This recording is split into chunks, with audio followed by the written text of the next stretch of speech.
Good afternoon. The first item of business this afternoon is Scottish Parliamentary Corporate Body questions. Question number 1, Graham Pearson. Thank you, Presiding Officer. To ask the Scottish Parliamentary Corporate Body how many knives have been removed from visitors to the Parliament in each year since 2011. And the SPCB member answering that is David Stewart. Thank you, Presiding Officer. All knives, pen knives and other sharp objects carried by visitors are retained by security.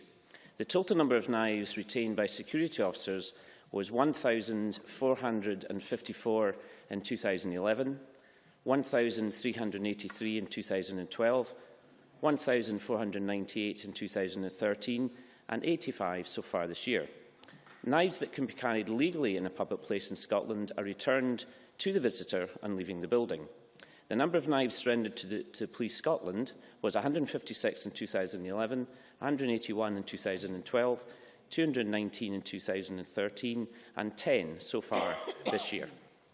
Graham Pearson. Thank you. I thank Mr Stewart for that answer. I wonder if you could tell the Parliament the implications that arise from the level of seizures he's just outlined and what the plans are in the Parliament in terms of security. David Stewart. Thank you, Presiding Officer, and obviously I acknowledge Mr Pearson's keen interest in this issue, particularly from his background as a senior police officer. All security officers are supplied with protective vests, which they are required to wear when working in the screening area or at the gatehouse. All new officers receive full induction training, including customer care training, which assists them in dealing politely but confidently with situations such as the surrender of a knife. This is followed by a regular refresher training. In 2011-12, the Lothian and Borders Police trained all officers in techniques for dealing with visitors in such situations, including conflict management. It is our intention to approach Police Scotland to repeat this training for all new officers.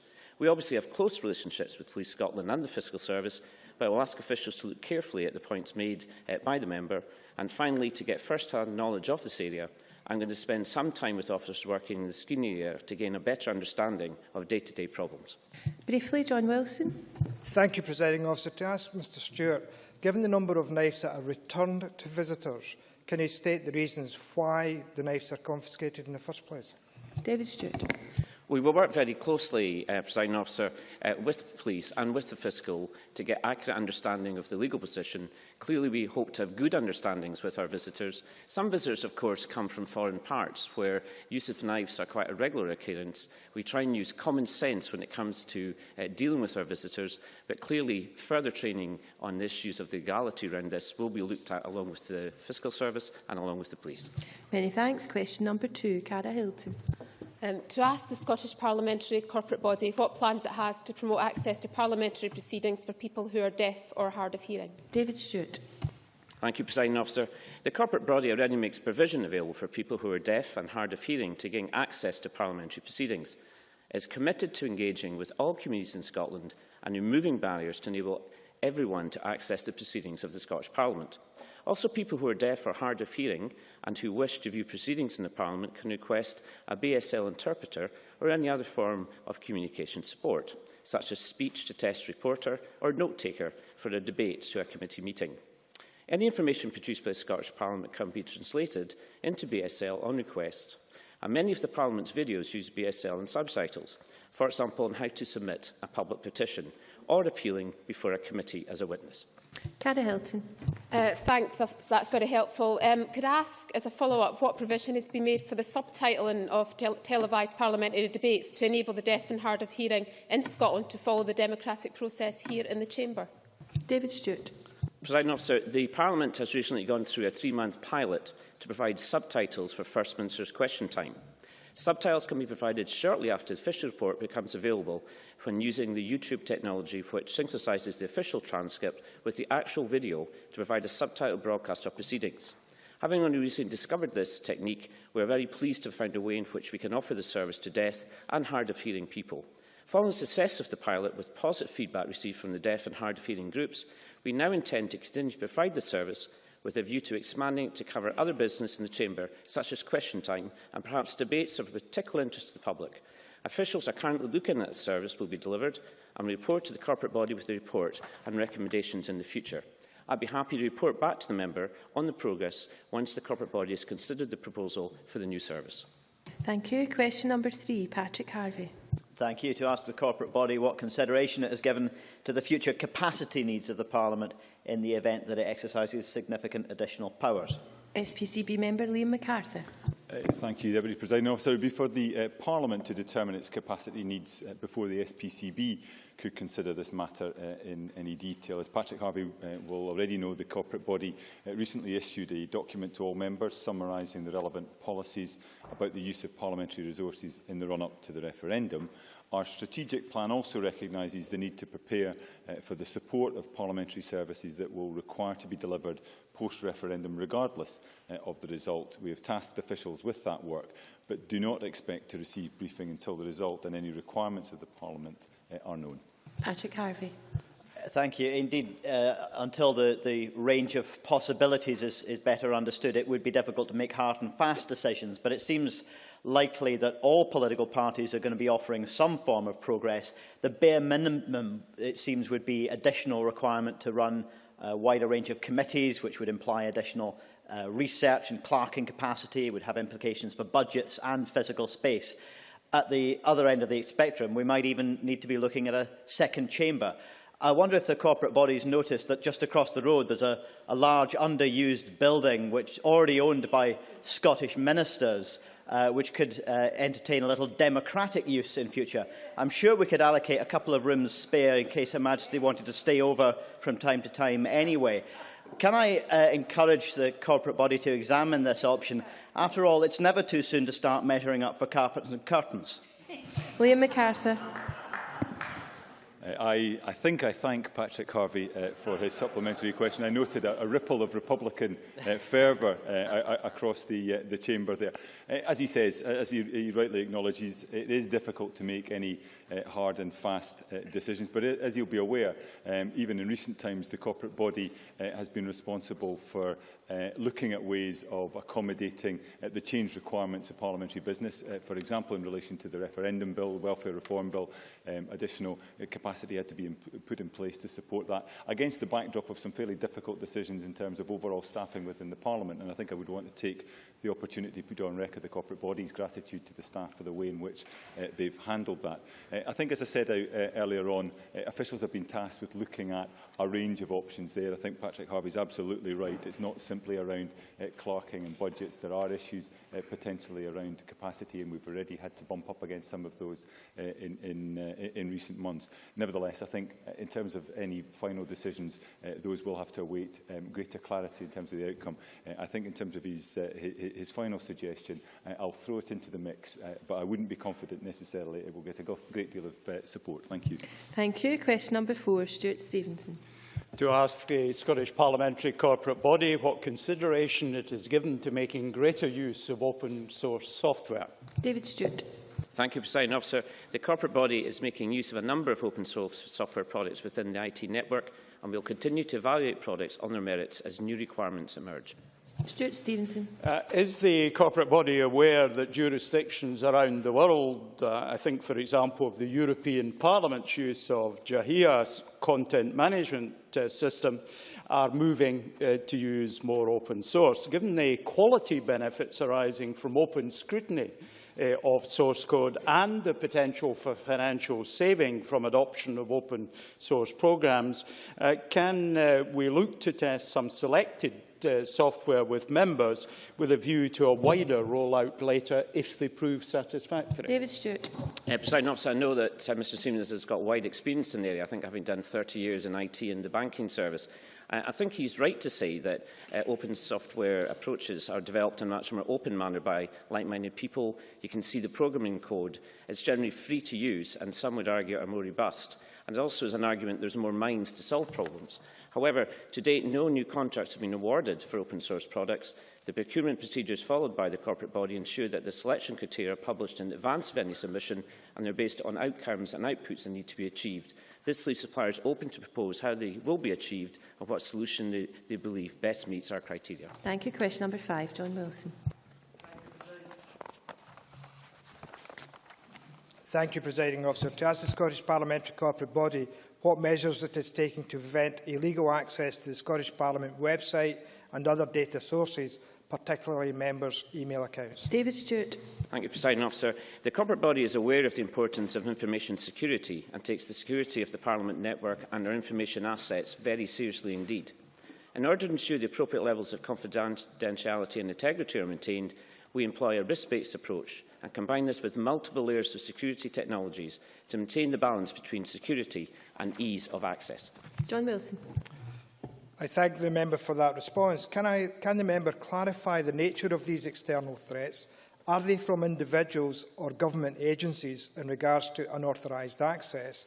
Furthermore, could I seek assurances that no member's email account has been subject to hacking and whether the SPCB are aware of any mobile devices issued to members having been hacked? David Stewart.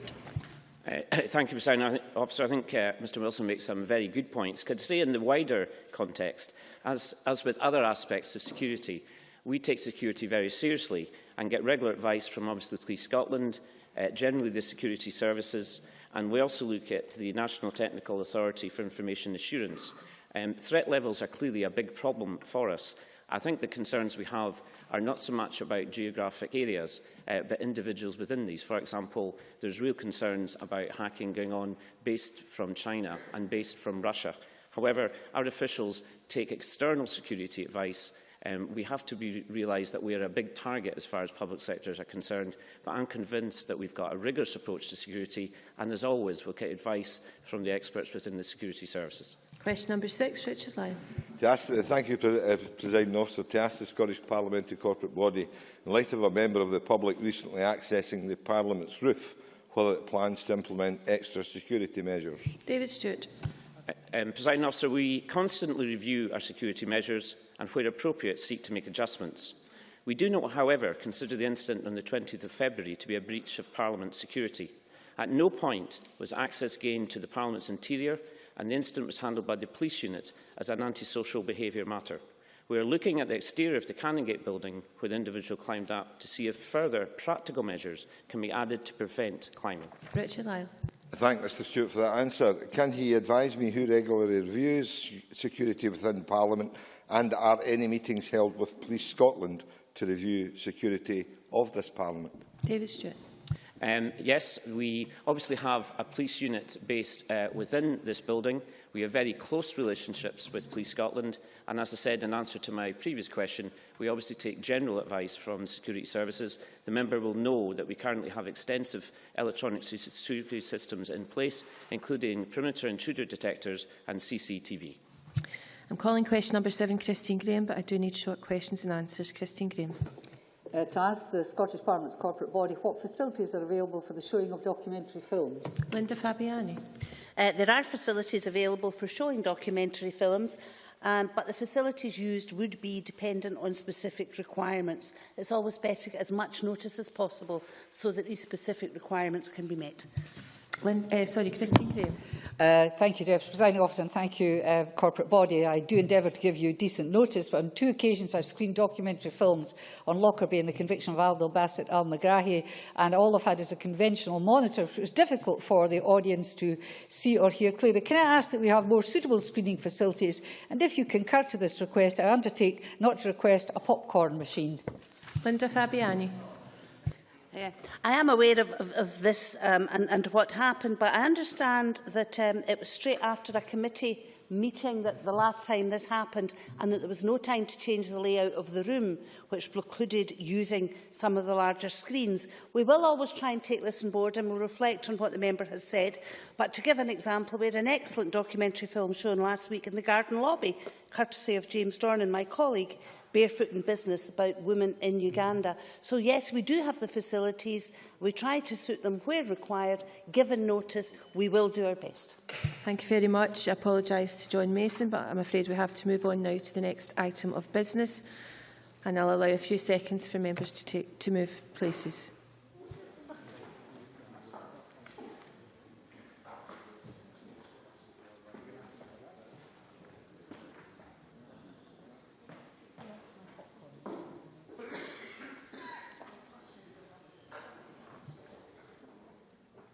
We're very tight for time in this next debate, so I would like to start as swiftly as possible. And the next item of business is a debate on motion number 9482 in the name of Margaret Burgess on child poverty. Would those members who wish to speak in the debate please press the request to speak buttons now. And I call on Margaret Burgess to speak to and to move the motion. Minister, maximum 14 minutes, but we are tight for time. Officer.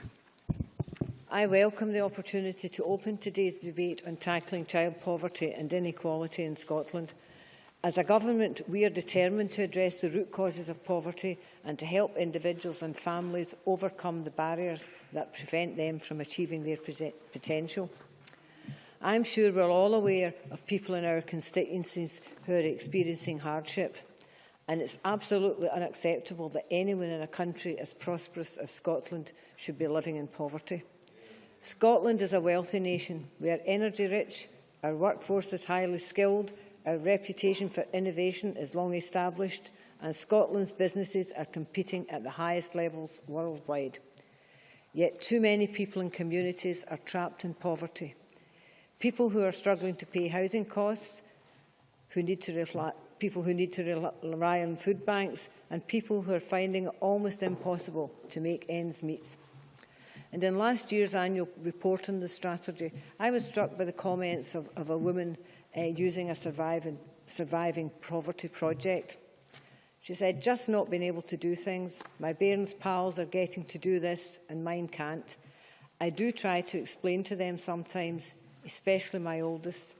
I try my best, but sometimes it's not possible." And this is someone who's living through poverty, someone who needs to compromise and make difficult decisions on issues that many of us hardly even think about. And much has changed since we first published the original child poverty strategy for Scotland in 2011. The latest published figures show that relative child poverty in Scotland is 15%, a fall from 21% when this government came to power in 2007. We should be pleased that progress has been made, but we should also be concerned that there are still far too many children living in poverty in Scotland. And numbers are set to rise higher as a result of decisions being taken at Westminster. The Institute of Fiscal Studies has estimated that the child poverty rate in Scotland will increase by a third by 2020.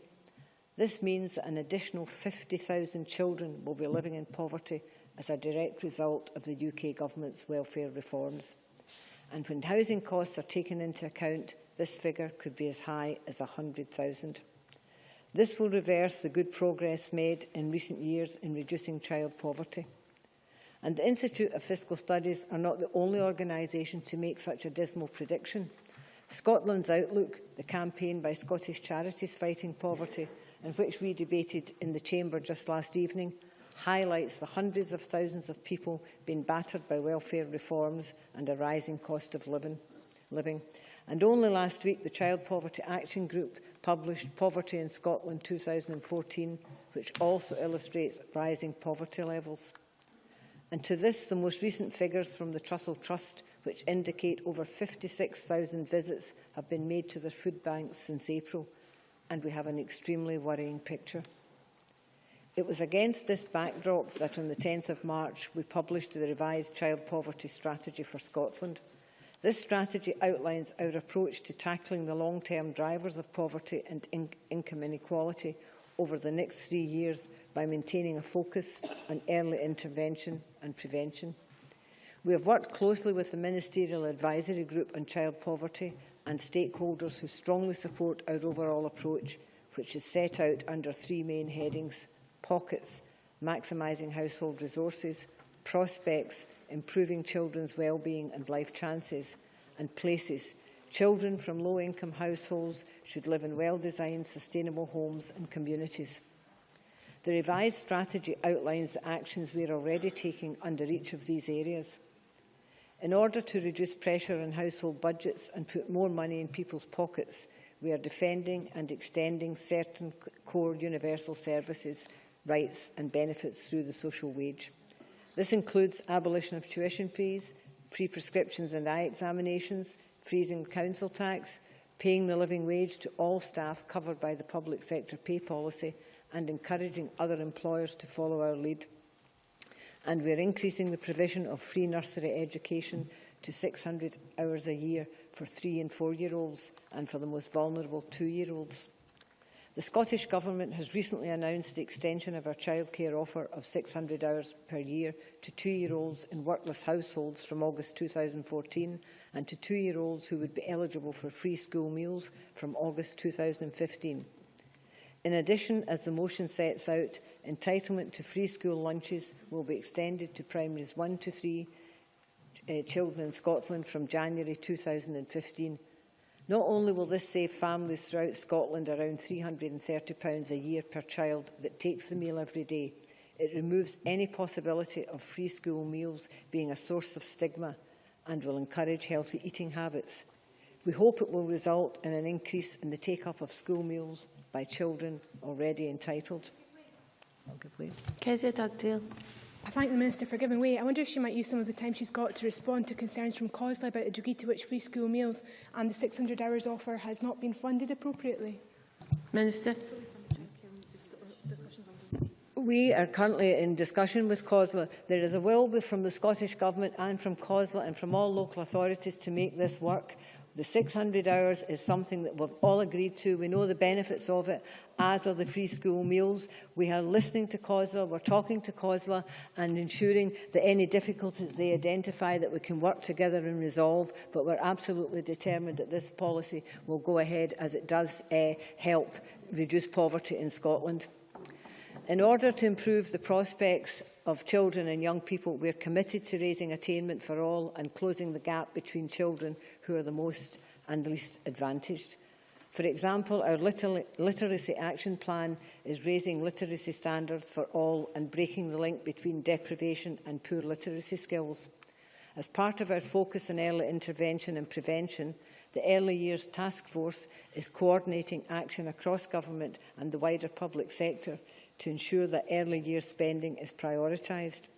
Through the Early Years Change Fund, the Scottish Government, local government, the NHS and others have made a collective investment of over £270 million to deliver a range of activity on family centres and family support, child and maternal health, childcare and early education.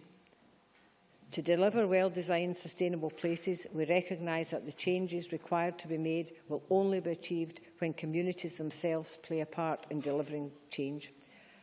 Our commitment to community-led regeneration is illustrated in the Scottish Government's People and Communities Fund, which aims to help a wide range of community anchor organisations deliver outcomes that meet and respond to the needs and aspirations of their communities. The fund is worth £7.9 million per year over 2012 to 15 and £8.9 million in 2015-16. It supports an asset-based approach to regeneration where funding can be used to drive change across a broad spectrum, including promoting local economic growth, tackling unemployment, supporting vulnerable people, challenging health inequalities and working with young people. And crucially, delivering what local people themselves know will make a difference. But this government is even more ambitious for Scotland's communities. That's why we are taking forward the Community Empowerment Scotland Bill, which will strengthen community planning, simplifies the operation of the community right to buy, and provide opportunities for communities to be more involved in shaping and delivering better outcomes locally. Presiding Officer, I have set out a range of actions the Government is taking to tackle poverty, and I am pleased that through the outcomes framework set out in the revised child poverty strategy, we will be able to measure progress against the key outcomes in the coming years. But I have concerns that we are spending significant amounts of money, at least £258 million over 2013-14 to 15-16, to mitigate some of the worst effects of the UK Government's welfare reforms. Kezia Dugdale. Just before she goes on to the Westminster agenda, how would she respond to CPAG, who have responded today with regards to the Government's child poverty strategy that it lacks an implementation plan and it needs to have more information about how this is going to be implemented across government departments and ensure that these are families at particular risk of poverty are considered in relation to every aspect of the strategy? Is she going to introduce an updated action plan? Minister? We have, as I said, we have the outcomes framework, which is set in the revised which got all the support of all the groups, including Child Poverty Action Group, who are involved in it, and will be measuring progress against the key outcomes. We'll be working, the Ministerial Advisory Group, when it meets again, will be looking at how that is delivered and how we get the results and the outcomes that we're looking for that. And Child Poverty Action Group are part of that and part of the Ministerial Advisory Group, and we will be informed by them and the other stakeholders. I'm also concerned, though, as I said earlier, about this diverting money from other positive and worthwhile activity that we could do with the money that we're diverting to mitigate welfare reform. We have provided over £40 million with our local government partners in terms of protecting council tax reduction scheme, which is helping over 500,000 people in Scotland, providing money, over £7 million for welfare mitigation for advice and support, investing an additional £9.2 million into the new Scottish Welfare Fund. And also on top of this, the Cabinet Secretary for Finance, Employment and Sustainable Growth was able to announce further help in the 2014-15 budget of £35 million to provide social landlords with the estimated £50 million needed to mitigate the effects of the bedroom tax. However, mitigation is simply not enough. In Scotland's future, the Scottish Government White Paper on Independence, we set out our vision and priorities for action as the first government of an independent Scotland. And these include actions in taxation, welfare and benefits, and a transformational extension of childcare, all of which would have a significant impact on child poverty. And for people in work and in low incomes, we would ensure that the minimum wage would increase by at least the rate of inflation, helping wages to keep pace with the rising cost of living. And if that had happened over the last 10 years, people could be over £600 a year better off. So that is a commitment that we've made. We will keep benefits and the minimum wage rising in line with inflation. I'll take one more intervention. I will be brief, and I'm grateful to the Minister. Is she backdating that rise in the national minimum wage? Minister. No. I mean, I've heard some ridiculous questions from some members in the chamber, but perhaps they will. What we will do, we have made a commitment that we have a starting point in the white paper of where we start, and from that we will move on and we will increase the minimum wage in line with inflation. We will increase benefits in line with inflation, and that will help narrow the gap between those that have and those that haven't. And that is an absolute commitment we've made. And perhaps if previous Westminster governments had done that, we wouldn't have so many people in poverty as we currently have.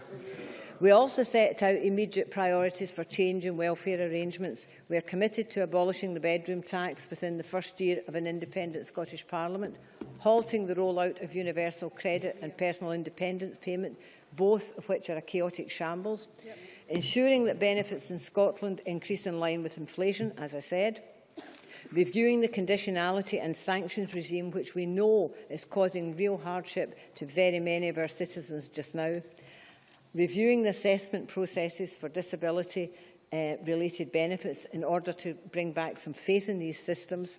But independence would allow the Scottish Parliament to make decisions on welfare and taxation, would reverse the most damaging of the welfare changes, and would ensure that we have a social security system for the future and not one that has been dismantled. Last 30 seconds. Presiding officer, only with the full powers of independence will allow us in Scotland to build a fairer and more prosperous Scotland where child poverty can be truly eradicated. I move the motion in my name. Many thanks. And to now call on Jackie Bailey to speak to and move Amendment 9482.1 up to 10 minutes. Presiding officer, I've been motivated all of my working life by the values of social justice, fairness and equality. These are the values that brought me into politics, and there is no greater cause, in my view, than tackling child poverty. Labour's ambition for Scotland is quite simply to end child poverty, and I want to live in a society where every child is given the best possible start in life and where no one is left behind. I used to work in some of the poorest areas of the west of Scotland, so I have seen the impact of poverty firsthand. The children whose life chances are determined before they reach the age of 3, the parents who have been in and out of low-paid temporary jobs, and the despondency and the lack of hope that is visited on some of our neighbourhoods. But I have also seen the resilience and determination of people and communities to fight back. In the decade to 2007-8, when Labour were in office, absolute child poverty fell from 39% to 19%. Over 1 million children across the UK, over 200,000 children in Scotland lifted out of poverty. Since that time, the decline has been much slower, and progress has in recent years stalled. But the lesson here is that the levels of child poverty dropped more significantly in Scotland than in any other part of the UK. By 2007, we had the lowest level of poverty in the UK, despite the starting point being greater. So this wasn't, therefore, about constitutions or borders. This was about political will and determination to change people's lives for the better. We can and must do that again. Minister. It's not about constitutions and borders, but does the member find it acceptable that the Institute of Fiscal Studies has indicated up to 100,000 more children could be in poverty because of Westminster policies, which Labour Party last night backed up in their welfare debate? Let's be very clear about this. I absolutely believe the Institute of Fiscal Studies and what they say. I reject the Tories' welfare reform. And I have to say, you need to look. If you stop shouting and listen, please. If you look at your own First Minister's comments in the Sunday Post in August last year, he supported the principle of a benefit cap. That's in writing. Sit down. Order, please. The we already, Presiding Officer, have a number of key powers over health, over housing, education, childcare and more. We need to ensure that the independence debate should not obscure the need for action on this now. So on that basis, let me welcome the refresh of the child poverty strategy.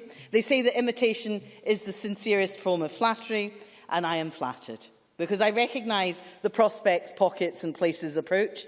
In Labour's Child Poverty Challenge paper, published more than a year ago, Labour called it aspirations, assets and areas. But you know, whatever we call it, I am encouraged that we share a view of the action required.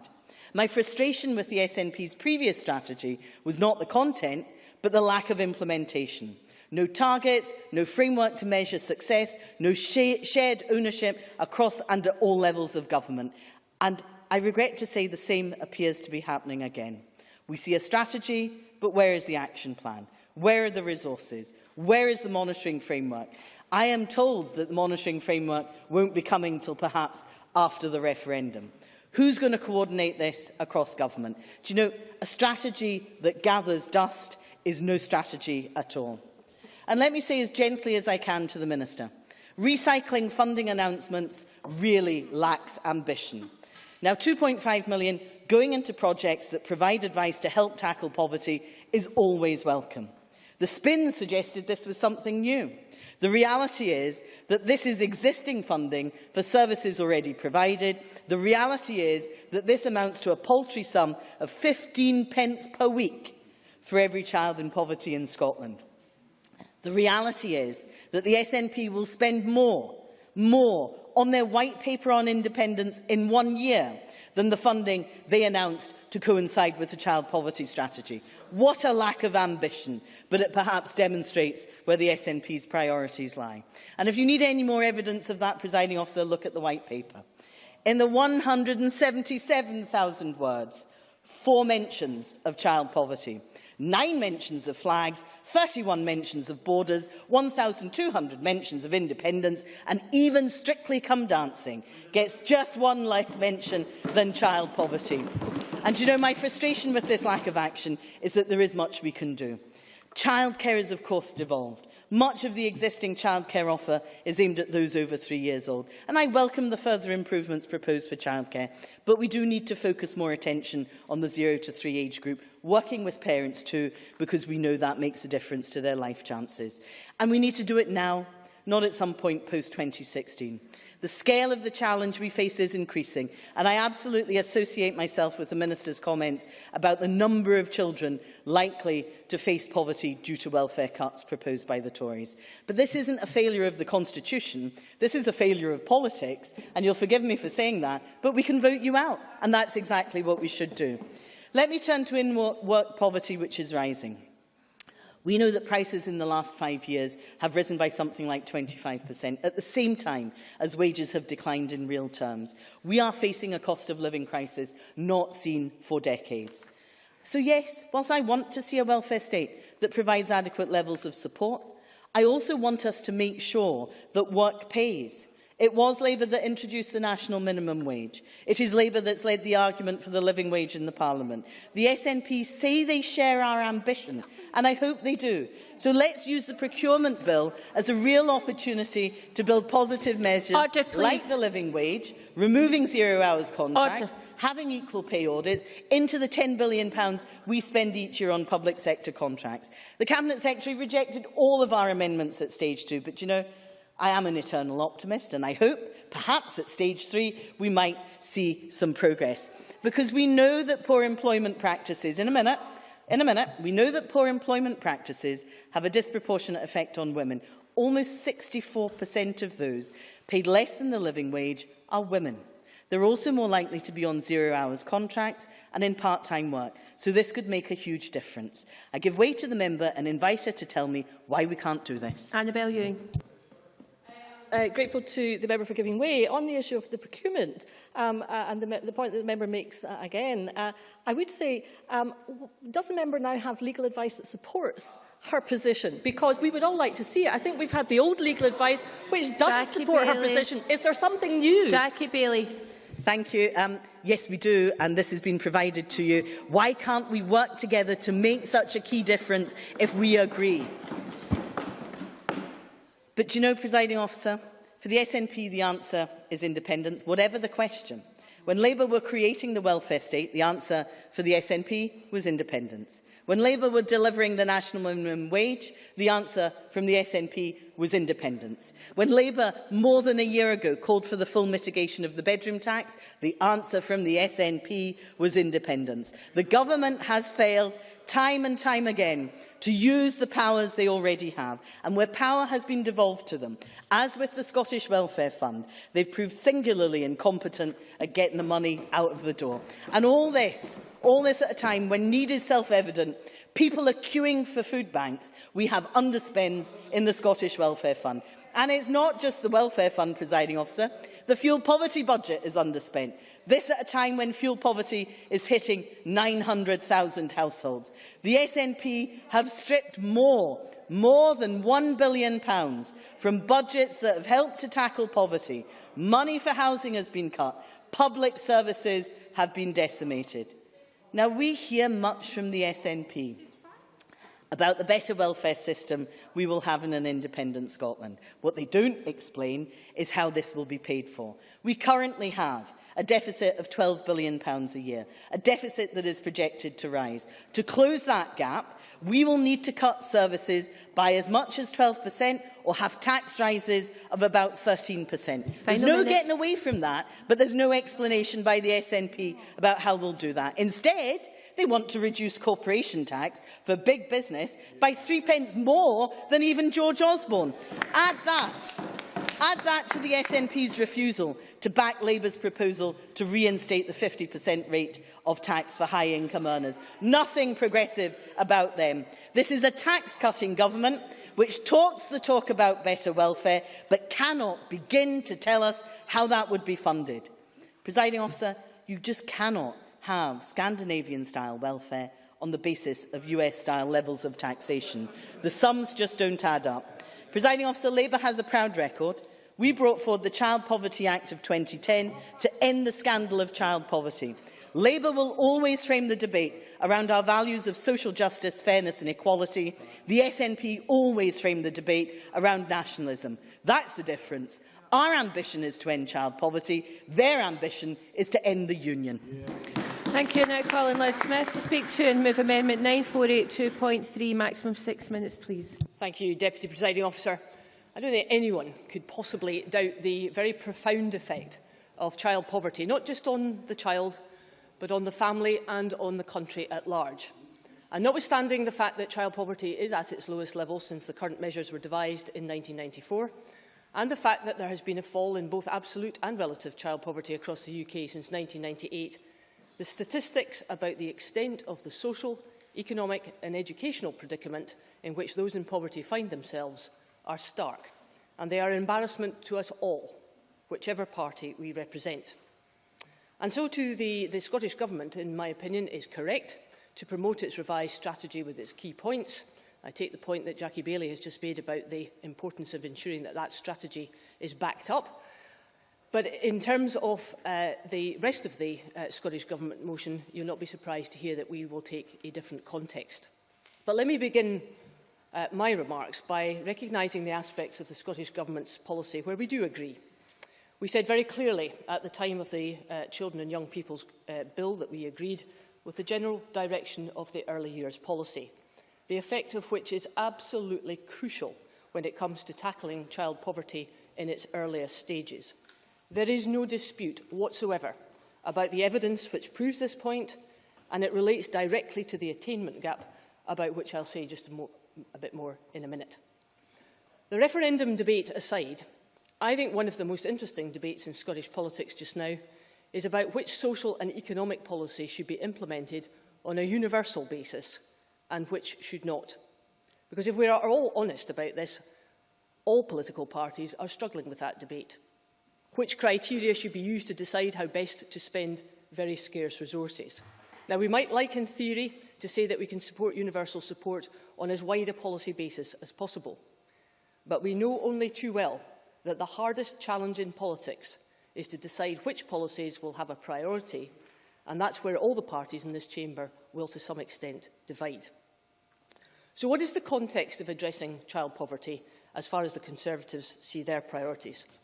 Firstly, in both childcare and in nursery care, we fully support the moves to extend the number of hours provided, to improve the quality of that care and the flexibility of its use.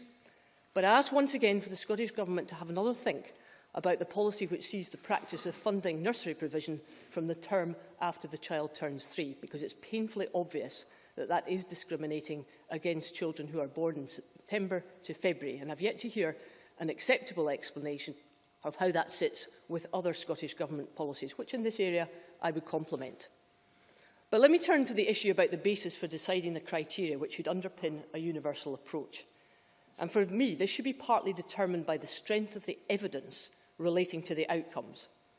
Which policies have the best track record in delivering better outcomes for our young people? One such policy is health visitors. Now, I know we have a difference of opinion about the SNP on some key aspects of that policy, but I think it's very hard for all parties in this chamber to refute the evidence on the benefits for all children of a universal approach to health visitors up to the age of 5. And I also think it's very hard to disagree with the calls from the Royal College of Midwives and the Royal College of Nursing, both of whom are calling for more staff because they too fully accept the need for a universal approach. Time after time, sociologists, just a minute, if I may, Minister. Time after time, sociologists have pointed to the preschool years as those which are most important in delivering that development. Minister. Eileen Campbell. And I thank the member for giving way, and I agree with much of what you say around the important role of a health visitor, and that was why the named person provision will be located within the health visiting profession. Generally, it wasn't enshrined. I know that the member wanted that to be put into the law, but certainly it will be with a health visitor that the named person, that universal provision for all children up to the age of 5 by the time they would go to school. I know that was something that the member disagreed with in the policy. However, nonetheless, the named person will be a health visitor, and I think that's not a million miles away from the point that you're making. Liz Smith. I think the Minister has already said we totally reject the aspect of the named person on a universal basis, and I think since the Children and Young People's Bill has been debated, I think there's widespread public support for that view. But let me turn to the policy about school meals. Now, I can well understand the appeal of making that also a universal policy.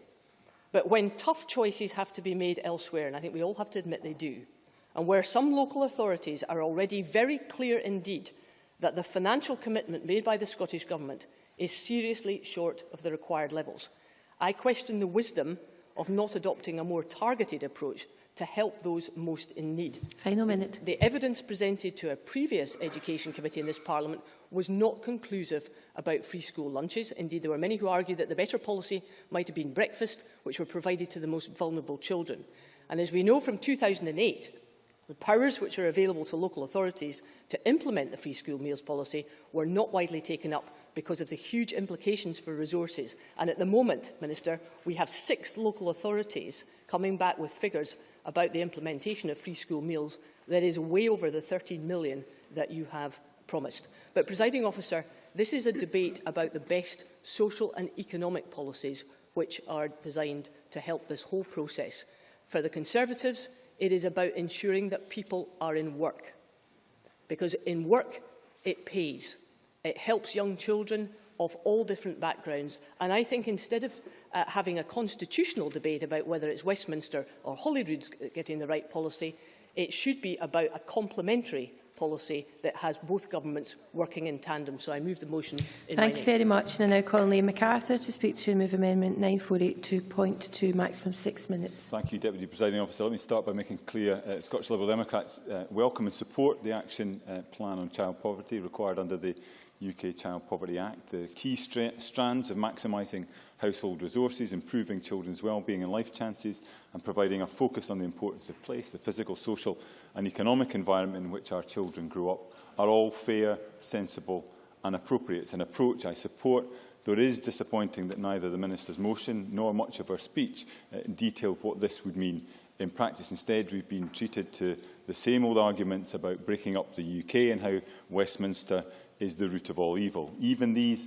hackneyed arguments, which also sadly blemish sections of the action plan itself, would carry more weight were it not for the fact that the SNP simply appear to be unwilling to do anything very much different. The White Paper, a manifesto promising all the answers to all the questions all of us have about the consequences of independence, essentially confirms more of the same on welfare. We're told that welfare would be simpler and fairer, that bold steps would be taken to make sure those who can work do, yet are given none of the detail and left to conclude that this would be done within the spending limits already established by the coalition government. Nowhere does the White Paper commit to increase welfare spending by the £2.5 billion necessary to fulfil all of the promises that SNP ministers and backbenchers have made it week in, week out over the last 3 years.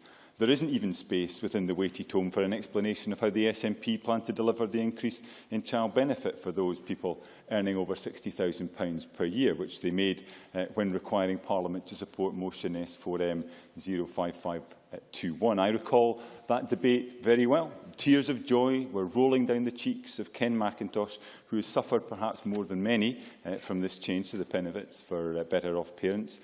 Not here this afternoon, but he appeared thrilled that day at the prospect of a reprieve in a separate Scotland. Yet all this hope has now been dashed by the sin of omission from the White Paper. Breaking the news to Mrs McIntosh will not be easy. Deputy Presiding Officer, by contrast, my amendment, which I move, does set out more of the detail that should lie behind any strategy to tackle child poverty as part of efforts to create a stronger economy and a fairer society. Underscores the importance of both Scotland's governments playing their full role in this task, something John Dickey of CPAG quite rightly emphasises as being crucial to meeting our ambitions. Very briefly, please. Minister, briefly. I wonder, you're very full of suggestions for the Scottish Government. I wonder what suggestions he's passed the Westminster Government that his party is a part of around the 50,000 children his party are going to push into poverty through welfare reform. Liam MacArthur. Well, it's very interesting about these criticisms of welfare reform, but as I've just suggested, there is no indication in the White Paper of any additional funding to meet the commitments that the SNP members turn up in this chamber and relentlessly unleash on the Parliament. I accept the challenge from John Dickey that increased action at every level of government and across our public services and labour market is needed. But we need and can take heart from what has already been done. For example, 130,000 more jobs have been created in Scotland since 2010, and we're seeing signs that the growth in employment and reduction in unemployment is being sustained with greater business confidence and a welcome, if belated, rise in pay awards. Likewise, in terms of early years support, good progress is being made. I welcome the steps by the Scottish Government to follow the UK Government's lead in introducing free school meals for all children in P1 to P3. Similarly, ministers rethink over the compelling case for extending free early learning and childcare to more of our disadvantaged 2-year-olds is something I employed, and we'd encourage ministers to go further in matching what is in place south of the border. These early years are vital in shaping future outcomes and life chances, particularly for those from poorer and non-traditional backgrounds. So the more we do in this area, the better. In that context, I pay tribute to many of those working in this field, including many in the third sector. Those outcomes and life chances are also, of course, all too heavily dependent on place, with wild disparities between different parts of the country. None of us can claim not to have pockets of poverty in our constituency or region, but self-evidently, some communities are more deeply and widely affected. The action plan is therefore right to emphasise the need to address area-based factors which exacerbate the effects of individual poverty on many families. This would require a wide-ranging approach, but key must be a renewed commitment for ministers to deliver on their promises with regard to building more affordable social housing for rent. Deputy Presiding Officers, my amendment makes clear it's not just in the areas of building employment in a recovering economy, delivering early years support or improving place that government can, should and is helping tackle factors that have a bearing on poverty. For example, I'm delighted that the recent UK budget saw the tax threshold raised to £10,500, delivering an £800 tax cut to low and middle income families across the UK, lifting 220 1,000 people in Scotland out of paying income tax altogether. So not a commitment matched in the White Paper. Other recent changes too will help in more specific and targeted ways. The child element of child tax credits, notably for those with disability, has been improved. Moves to reduce costs of childcare through tax-free allowances will help many families across Scotland with something that is consistently increasingly cited as an obstacle preventing parents returning to work or taking on new roles. A freeze in fuel duty, a reduction in energy bills and low interest rates keeping mortgages affordable. All are steps that are helping people manage their household budget. It's not to say that things are easy or that the challenges we face in tackling poverty do not remain serious. It does, however, illustrate that the relentless assertions by the SNP government that they have a monopoly on concern or that they are the only ones taking action to address poverty are simply untrue. Indeed, as I indicated earlier, until such time as they come clean about whether they are committed to increase welfare spending by £2.5 billion, their protestations and promises will ring rather hollow. Presiding Officer, the action plan on child poverty is welcome. The approach it suggests is right, as is its call for action. However, if, like so many other things, it gets sucked into the maw of the nationalist obsession with independence, I fear there will be too many excuses for inaction. For now, I have pleasure in moving the amendment in my name. Thank you. We're very, very short for time. Speeches of 6 minutes at the moment. That may have to reduce. I call Annabel Ewing to be followed by Jane Baxter. I am pleased to be called to speak in this important Scottish Government debate on child poverty. And just having listened to the Liberal Democrat representative in the Chamber this afternoon, in terms of what he referred to as broken promises, I think we could mention 4 words. Nick Clegg tuition fees. I think end of subject. But there can be no more important, no, I won't just now, thank you, there can be no more important issue that a politician can face than what needs to be done to secure a better future for the children of our country. And so I'm very pleased to welcome the Scottish Government's revised child poverty strategy for Scotland. And this, of course, builds on the previous work done and focuses quite rightly on outcomes in terms of maximising household resources, improving children's well-being and life chances, particularly in the crucial early years, and improving the living and social environment in which children are brought up. And in preparing for this afternoon's debate and looking at the very helpful briefings we have all received from third sector and other organisations, I think it's fair to say that the consensus is that there's a general welcome for the collaborative and inclusive approach that the Scottish Government has adopted in developing the strategy, and I would cite here Bernardo's submission paper. And I think it's also fair to say that the substantive approach adopted by the Scottish Government has also been broadly welcomed as well. And I would quote here the Children's Commissioner, who said, and I quote, I fully support the general direction of travel of the new child poverty strategy. He went on to say, I am particularly supportive of the revised threefold approach to the strategy. So with the powers that we have, Presiding Officer, in this Parliament, there are a number of actions that we have already, of course, embarked upon, and the Minister went through many of these. We see the £18 million investment from the Early Years Change Fund. We see universal provision of free school meal entitlement for pupils in Primary 1 through to Primary 3, which Labour initially certainly weren't in favour of, but maybe they changed their mind. We see extended childcare to 600 hours from August of this year, and we see a whole raft of welfare resilience and mitigation measures. Alongside that, we see also our commitment to the social wage, our top-up to the social fund, which is not happening elsewhere, our measures with respect to the council tax reduction scheme, and other measures, including to help to reduce fuel poverty. And of course, much of this activity crosses departmental portfolios, and therefore it is vital that there be joined up working across government. And I'm sanguine that the strengths we've seen there will continue and will be enhanced. And a good example of that is the fact that links are to be made to the child poverty strategy in the children and young people legislation in terms of the statutory guidance. That is very welcome. In terms of delivery plans, I think it is clear from my reading of the strategy on page 16 that indeed it has been factored into the proposals that there will be the development of a full measurement framework in consultation with stakeholders, and that is entirely proper and has been welcomed by Save the Children. So much work is being carried out by the Scottish Government, but of course for so long as control over Scotland's vast resources and the key levers of power rest with Westminster and not with this Parliament, our battle against child poverty is intrinsically hampered. And I think we just need to look around to see what decade in and decade out of Westminster misrule has achieved, which is poverty levels that are shocking in a country as wealthy as Scotland. But if you don't control, I won't just now, thanks, but if you don't control taxation and welfare, how on earth can you comprehensively tackle child poverty? And if you don't control employment law, the minimum wage, energy markets, the 4,000% payday loan interest rates, how can you ease the pressures on households? And if you don't control your wealth and ensure that it works for the people of your country, how do you grow your economy, create opportunity, create jobs, promote higher wages? Presiding Officer, the no parties are content for those powers to lie at Westminster, but I and an increasing number of people in Scotland are not. For it is clear that the only way that we can really start to tackle child poverty is to have the powers that we need to act, and of course that is to act in favour of the interests of the people of our country, not against their interests. And last night at Westminster, we saw the unedifying spectacle of Labour trooping into the Tory Eye lobby to impose an overall cap on welfare spending going forward. That was in spite of the warnings from Save the Children and others about the crude approach of such a cap, which risks pushing hundreds of thousands of children into poverty. And I quote from the Chief Exec of Save the Children, who said, "Parties voting for the cap should remember that poverty doesn't just hurt childhoods, it can affect the rest of a child's life."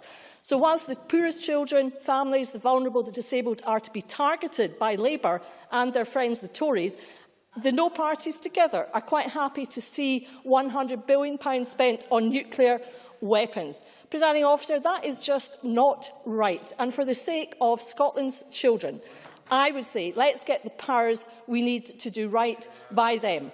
And we will only get those powers by voting yes on the 18th of September of this year. Thank you, Presiding Officer. Thank you. Jane Baxter, to be followed by Jamie Hepburn. Thank you, Presiding Officer. The statistics of child poverty are deeply concerning. Concerning because the figure of 1 in 5 children living with the impact of poverty illustrates not just a number, but thousands of children in Scotland in the 21st century whose families have to make choices every day between heating or eating, who struggle to make ends meet, not just at the end of the month, but at the end of every week and at the end of every day. Families for whom saving for a rainy day is just not an option, and who therefore are unable to plan ahead to buy the things that families need, and which those of us who have a regular and sufficient income take for granted. And of those children who are in poverty, over half live in households where at least one adult is working. In-work poverty is sadly an increasing phenomenon, and one which could take up an entire other debate. But it would be remiss to not mention it in this debate today. not least because of the ongoing procurement reform bill and the attempts being made by myself and my colleagues to improve matters for those in work, through ensuring that every pound of public money spent in Scotland generates a return for people who find themselves dependent on zero-hours contracts and denied the living wage or trade union recognition. The causes of child poverty are complex, as are the measures needed to tackle the problem, and we know that without constant attention and action, then the slide into poverty for too many children and their families can begin again. To be challenged effectively, a coordinated, cross-sectoral, cross-departmental approach needs to be taken by the Scottish Government, and their motion does mention a number of the commitments of the Children and Young People's Bill, which was passed recently. During the passage of that bill, I brought forward amendments at stage 2, which addressed an issue that is important to me, important to the people I represent in Scotland and Fife, and important to a great many people across Scotland, and that is making sure that tackling poverty and its damaging consequences for our children should be the #1 government priority. Working with Barnardo Scotland, CPAG and the Poverty Alliance, my amendments sought to ensure that addressing child poverty was central to the planning and design of all public services that support children and that can make a difference to children's lives. Disappointingly, these amendments failed to make it past the SNP members of the Education Committee, who unanimously voted against them. So instead of having such a commitment on the face of the bill, we now have a pledge from the Minister for Children and Young People that she will work with relevant organisations to ensure that future guidance on the bill properly addresses child poverty and that the vital links between children's services and child poverty are made. It is absolutely vital that this happens and that the guidance, when it is produced, is robust enough to meet the challenge of child poverty in our communities. Because the task for those in government, in councils and in health boards is to turn that high-level focus on child poverty and children's services into a reality on the ground.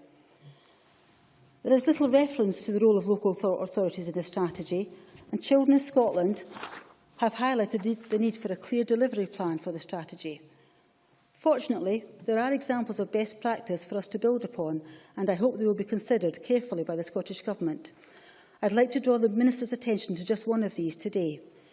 In the region I represent, Barnardo Scotland is working together with schools across Fife to support children affected by parental substance misuse. For example, at a school in Ballingery, Barnardo Scotland delivers an education programme on substance misuse and also works with children directly affected by parental substance misuse. And all of this is funded in partnership with Fife Alcohol and Drug Partnership. This work benefits some of the most vulnerable children and families in the area. And this is an area where some local primary schools see a free school meals take-up of over 50%. So there is a high level of poverty. And throughout all of this work, there's a recognition from the Barnardo's project workers and from the school staff that children growing up in poverty feel the effects of family substance misuse even more, and so need to be even more resilient to survive, and therefore need more support from Barnardo's and their school. And it's these kind of links that we all need to be making. The child poverty strategy that we are debating today rightly recognises that some of the provisions of the Children and Young People's Bill will make a difference to child poverty through its provisions, for example, through increased childcare. However, I was disappointed that it did not explicitly make the link between addressing child poverty and the planning of all public services, especially those provided by local authorities and health boards. I said earlier that we need the guidance that will be produced to be robust, and no more so is this necessary than when it comes to the issuing of guidance to community planning partnerships on the implementation of the child poverty strategy. Final minute. Equally, I hope there's an emphasis on making sure that we check and monitor the delivery of everything contained within such strategies. As Children in Scotland also noted, we must have a clear framework by which we can understand what success looks like and how to make it sustainable. Because most of all, tackling child poverty must be everyone's business. It must be at the centre of the work of all public services, and only then can we hope to break the cycle and eliminate the scourge of child poverty once and for all. Thank you.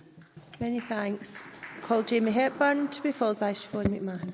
Thank you very much, Presiding Officer, and can I begin by thanking the Government for bringing forward today's debate on a subject I think that concerns us all, and can I certainly say in that regard to Jackie Bailey, she and her benches do not have a monopoly on social concern. One of the things that drives me to be involved in politics, and I think drives us all in the SNP is to seek the eradication of poverty generally, and certainly the eradication of child poverty. We may have come to different conclusions as to how to arrive at that end, Presiding Officer, but it's certainly an ambition that drives my politics. And we do know that too many youngsters in Scotland live in poverty, 15% by the official measure, 20% when housing costs are taken into account. And CPAG informed us that in Denmark the equivalent figure is 10.2%, while in Norway it's just 9.4%. Countries with many similarities to our own, Presiding Officer, but with child poverty half the rate of which we find here in Scotland.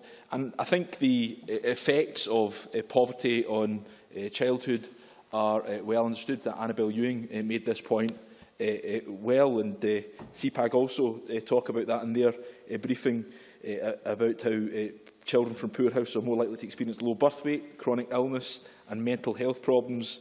And this is a point that the Minister for Children and Young People has made many times, that by the age of 3, children in poverty lag 1 full year behind their more affluent peers in terms of cognitive development, social skills and school readiness. And I know that was a huge motivation for the Children and Young People's Bill. And that, of course, impacts on the individual, but CPAG remind us that it also impacts in society too, because if we can tackle child poverty, we can lessen future costs on Scottish Government to deal with the effects of that poverty. And CPAG tells us that research they've conducted have found the additional cost of child poverty amount to around £3.5 billion a year in Scotland alone. So we get this right, not only can we benefit the individual, but we benefit society as a whole. And we understand that there is this poverty amidst plenty. Presiding Officer, we know that Scotland is a wealthy country, well endowed with resources, a well-educated population and strong economic sectors. But despite this, we are part of a United Kingdom that lags way behind in terms of rates of equality. The UK ranks 28th out of 34 nations in the OECD on a measure of overall inequality. The OECD analysis shows that since 1975, income inequality among working-age people has increased faster in the UK than in any other country in that particular organisation. Despite that, of course, Presiding Officer, we do know that progress has been made here in Scotland in terms of tackling child poverty. The latest figures show that relative child poverty in Scotland is 15%. As I've said, still too high, but a fall from 21% when the Scottish Government came to power in 2007. And I have to, of course, credit the previous administration that they managed to achieve a fall in child poverty from 280,000 to 250,000 between 2003, 2004 and 2006-07. And indeed, yes. Jackie Bailey. Can I thank the member? Jackie Bailey, please. Can I thank the member for taking the intervention? Would you agree that figures in terms of absolute child poverty under Labour fell from 39% to 19%, lifting 200,000 children out of poverty, but under the SNP went from 19% to 16%, only lifting 30,000 out of poverty? Isn't that the case that the scale of the ambition from the SNP has been somewhat lacking? Hepburn.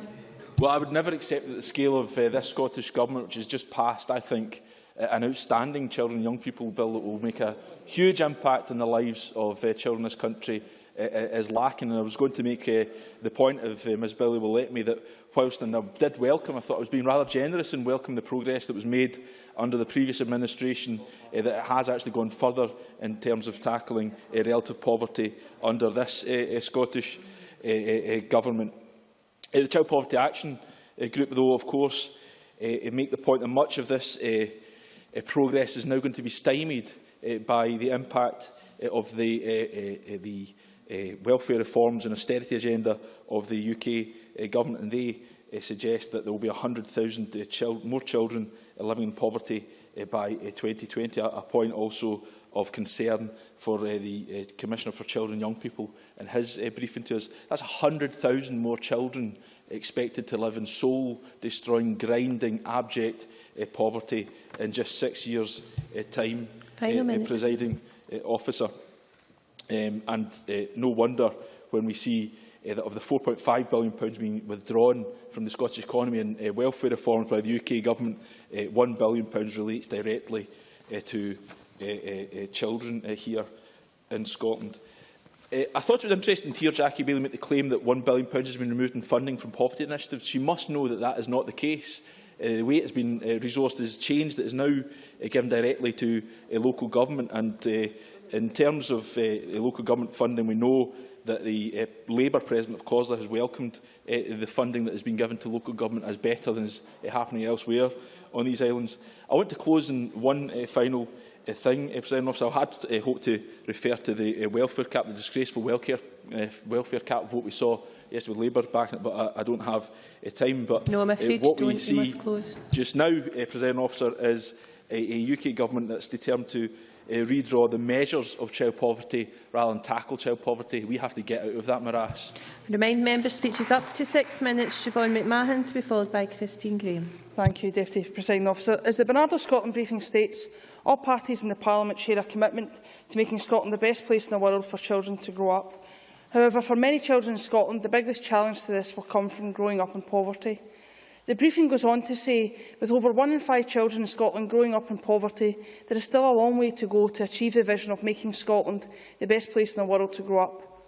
Research shows us that families containing a disabled person are at a higher risk of poverty. This is acknowledged in the Child Poverty Strategy. The strategy goes on to say that the employment rate for adults with a disability is nearly half that for those who do not have a disability. This is something that I believe has to be addressed, and addressed urgently. Members in the Chamber will know my views already about the so-called welfare reforms currently being carried out on the most vulnerable members in our society. Nothing I say today will change this view. I still believe this practice to be abhorrent. However, that does not mean that I believe we cannot be doing more here in Scotland to mitigate against these so-called reforms, or indeed to prove that there is a better way.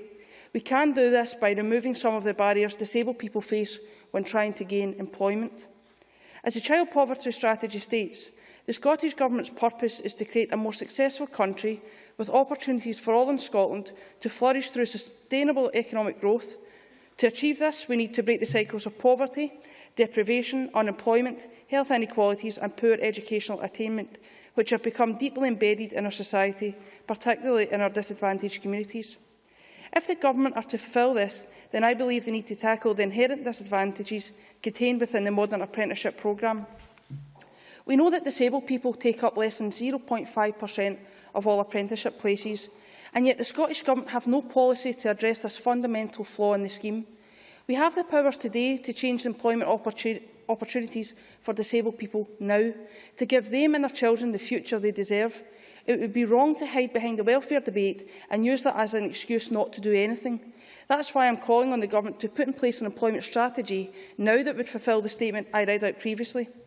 As the Government strategy states, the availability of employment opportunities remains at the root of tackling child poverty in Scotland. Of course, it is not only disabled people that do not receive the full benefits of the Modern Apprenticeship Scheme. The recent Audit Scotland report into the Scottish Government's Modern Apprenticeship Scheme showed that females account for 43% of apprenticeship starts. However, they only account for a third of the overall apprenticeship spending, £25.6 million. This is something I have spoken about in many debates in this chamber, and have also raised in the Equal Opportunities Committee, particularly during our Women and Work inquiry.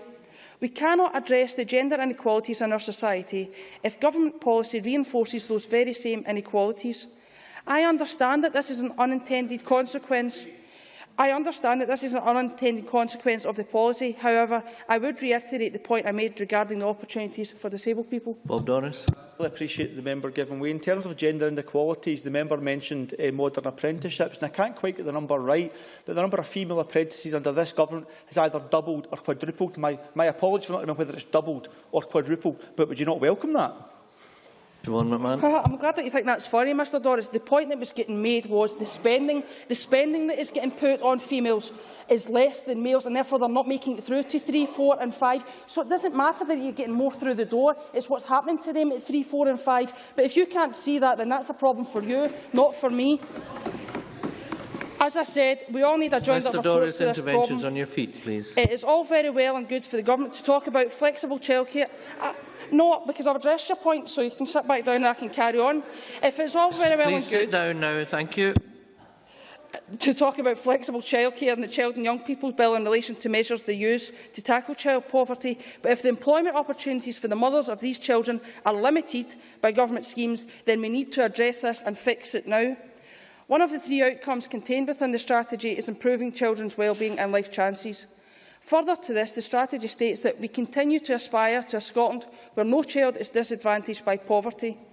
I know that this is an ambition that the Minister for Children and Young People shares, as this was something continually highlighted through all stages of the Children and Young People Bill.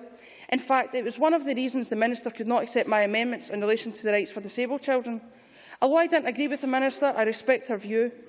However, a recent report undertaken on behalf of Scotland's Commissioner for Children and Young People entitled "It Always Comes Down to Money" shows that there is a major challenge to that line of thinking, and that comes in the shape of public sector finance, particularly local government funding. The report showed that almost all voluntary sector organisations that provide services to families with disabled children surveyed had experienced cuts to their funding or changes to the way in which their funding was allocated. In addition to this, in their briefing for this debate, Children in Scotland say the Scottish Government has itself chosen to freeze the council tax at 2008 levels until at least 2016. In acknowledging the attraction for an across-the-board tax cut, given the services for children and young people are overwhelmingly delivered via local government, this is undoubtedly adding to the pressures on these services, particularly in areas of economic and social deprivation, and has exacerbated public sector austerity in Scotland, according to the Joseph Rowntree Foundation. Members in the last minute. I would echo this by saying if the Government is serious about their child poverty strategy, then they have to be honest and real with the public in relation to the finance and the way we will fund measures in the future. The Government's child poverty strategy should be welcomed. However, we need more than war and words to achieve the outcomes, and I urge the Government to develop a coherent and cross-portfolio approach as quickly as possible in order that that strategy aims can be achieved and achieved quickly. As Scotland's Commissioner for Children and Young People has said, child poverty is not inevitable. I couldn't agree more with this statement. As I've tried to demonstrate throughout my speech this afternoon, I welcome many of the statements contained within the Scottish Government's child poverty strategy, and I look forward to the measures contained within it being met. Right, thanks very much. Now calling Christine Graham to be followed by Cara Hilton. Up to 6 minutes, please. Thank you, Deputy Presiding Officer. I refer first to the Child Poverty Act of 2010, which had the very laudable aim and commitment of the Labour Government, then endorsed by other parties, to end child poverty by 2020. At that time, child poverty was at 20%. It remains at 20%. So at best, no change. And I suspect it's on the rise.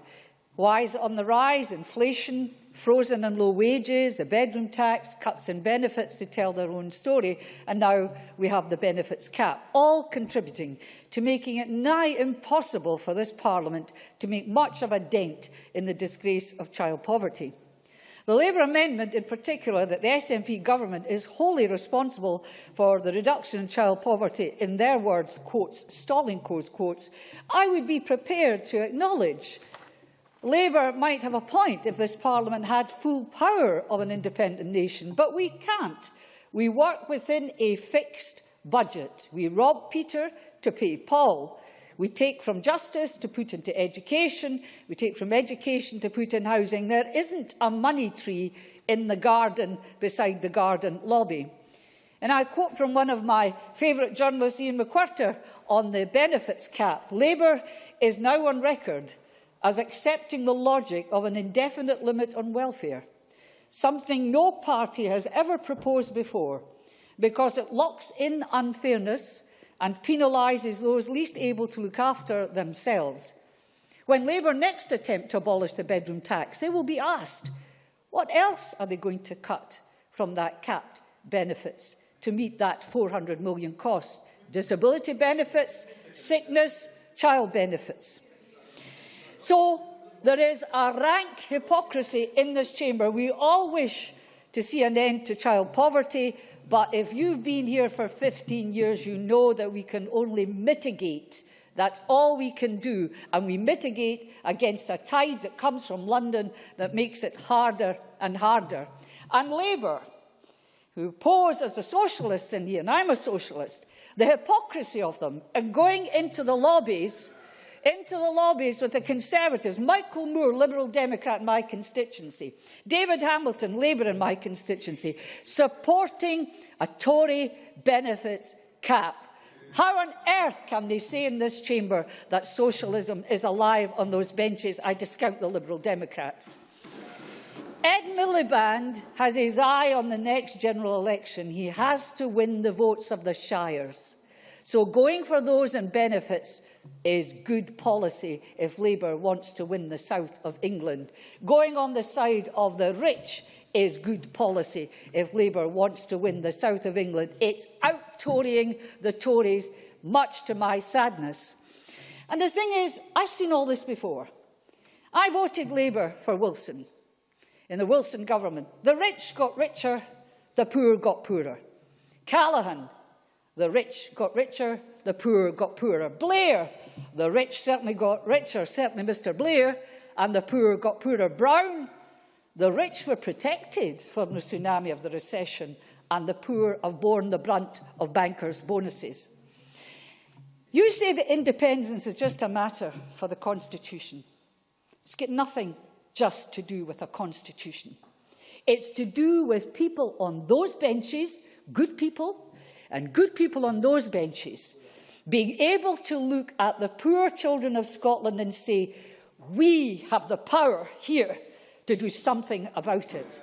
We can set about making sure our children and our grandchildren grow up in a country where they have opportunities, not where they learn to stand in food banks, not where they go through college and university and come out and there's not a job for them. So please, I don't want to go in another debate about a strategy about poverty until we have the real power to do something about it. Thank you very much. And I now call on Cara Hilton to be followed by Bob Doris. Up to 6 minutes, please. Thank you, Presiding Officer. Tackling child poverty is the biggest challenge we face, and I welcome the publication of the revised child poverty strategy by the Scottish Government. It's an absolute scandal that in 21st century Scotland, our children's life chances are largely determined by their circumstances at birth. As colleagues have already said, we're one of the richest countries in the world, yet we are also one of the most unequal, with 1 in 5 of our children living in poverty. Across the UK, the number of children living in poverty will rise from 2.4 million in 2010 to 3.4 million by 2020. In Scotland, by 2020, another 100,000 children will be in poverty. And I highlight the UK figures because, for me, child poverty doesn't just stop at the border. Child poverty isn't just an issue that I want to see tackled in Scotland. I want to see an end to child poverty, not just in Dunfermline and in Dundee, but in Durham and Doncaster too. Because every family across the UK is paying the price of austerity. We're all facing a cost of living crisis that is deeper than we would ever have imagined. And as we all know, it's the poorest families and the poorest children who are being hit the hardest. For more and more children, the daily reality is going to school with an empty belly, missing out on the school trips that their classmates go on, not having proper school shoes or a warm winter coat, not having the same opportunities either now or in the future. A cycle of disadvantage that lasts throughout their lives. By 3 years old, children from deprived backgrounds are already 9 months behind. By 6 years old, we see the lower achieving children from better off backgrounds outperforming the higher achieving children from the poorer families. By primary 7, the gap in reading attainment between children in poverty and their better off peers is 22%, and in maths it's 15%. And these are differentials that persist throughout school and beyond, with 1 in 5 school leavers from deprived backgrounds going straight into unemployment compared to 1 in 10 of their better off peers. And behind every one of these statistics is a child whose life chances have been shaped not by their ability to learn, but by the poverty that they have endured. And one of the most scandalous things to me is the fact that the majority of these children in poverty have parents that are working harder than ever before. Mums who are working in 2 or 3 jobs on short time and 0 hours contracts who are struggling to make ends meet. Dads who are working 40, 50, 60 hours a week yet still not earning a living wage. Unable to afford childcare, fighting to keep a roof over their families' heads, many turning to food banks as the only way to put food on the table, many more who are suffering the health consequences of living in dark and overcrowded housing, not forgetting the mental impact, the stress, the anxiety and the worry, families who are working harder than ever before and being stretched harder than ever. In the decade when Labour was in power at UK level, 1 million children were lifted out of poverty. When Labour left office in 2007, Scotland had the lowest... Thanks, the member, for taking an intervention. The member is taking all a speech on the UK level. I shall remind the member that we are in the Scottish Parliament, we're talking about Scotland. Now, on the UK level, had she been last night at Westminster, how would she have voted? Would she have voted for, against, right. Thanks or very much, abstain? Mr. Allard. Cara Hilton. Constituents in Dunfermline want to know is why, when they're facing a cost of living crisis, why SNP MSPs are voting against a living wage and are voting against measures to end zero-hours contracts. That's the issues that people in my constituency care about. I was going to turn to the impact of... Right. Well, the next bit of my speech is about the Tories.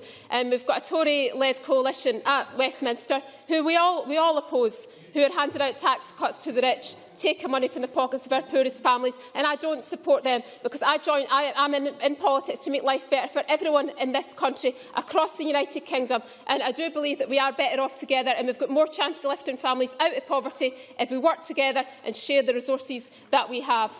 Here in Scotland, across the political divide, all of us want to tackle child poverty. And that's why I'm disappointed that the strategy doesn't do more to tackle poverty head-on. Jane Baxter talked earlier about some of the excellent initiatives that are happening in Fife. And I do think we need to be a lot more ambitious. Can I highlight an excellent initiative that's been launched in Dunfermline shortly, that will see a free breakfast cafe provided for children at Linburn Primary, a school in the Abbeyview area of my constituency, which is one of the highest multiple levels of deprivation in Scotland.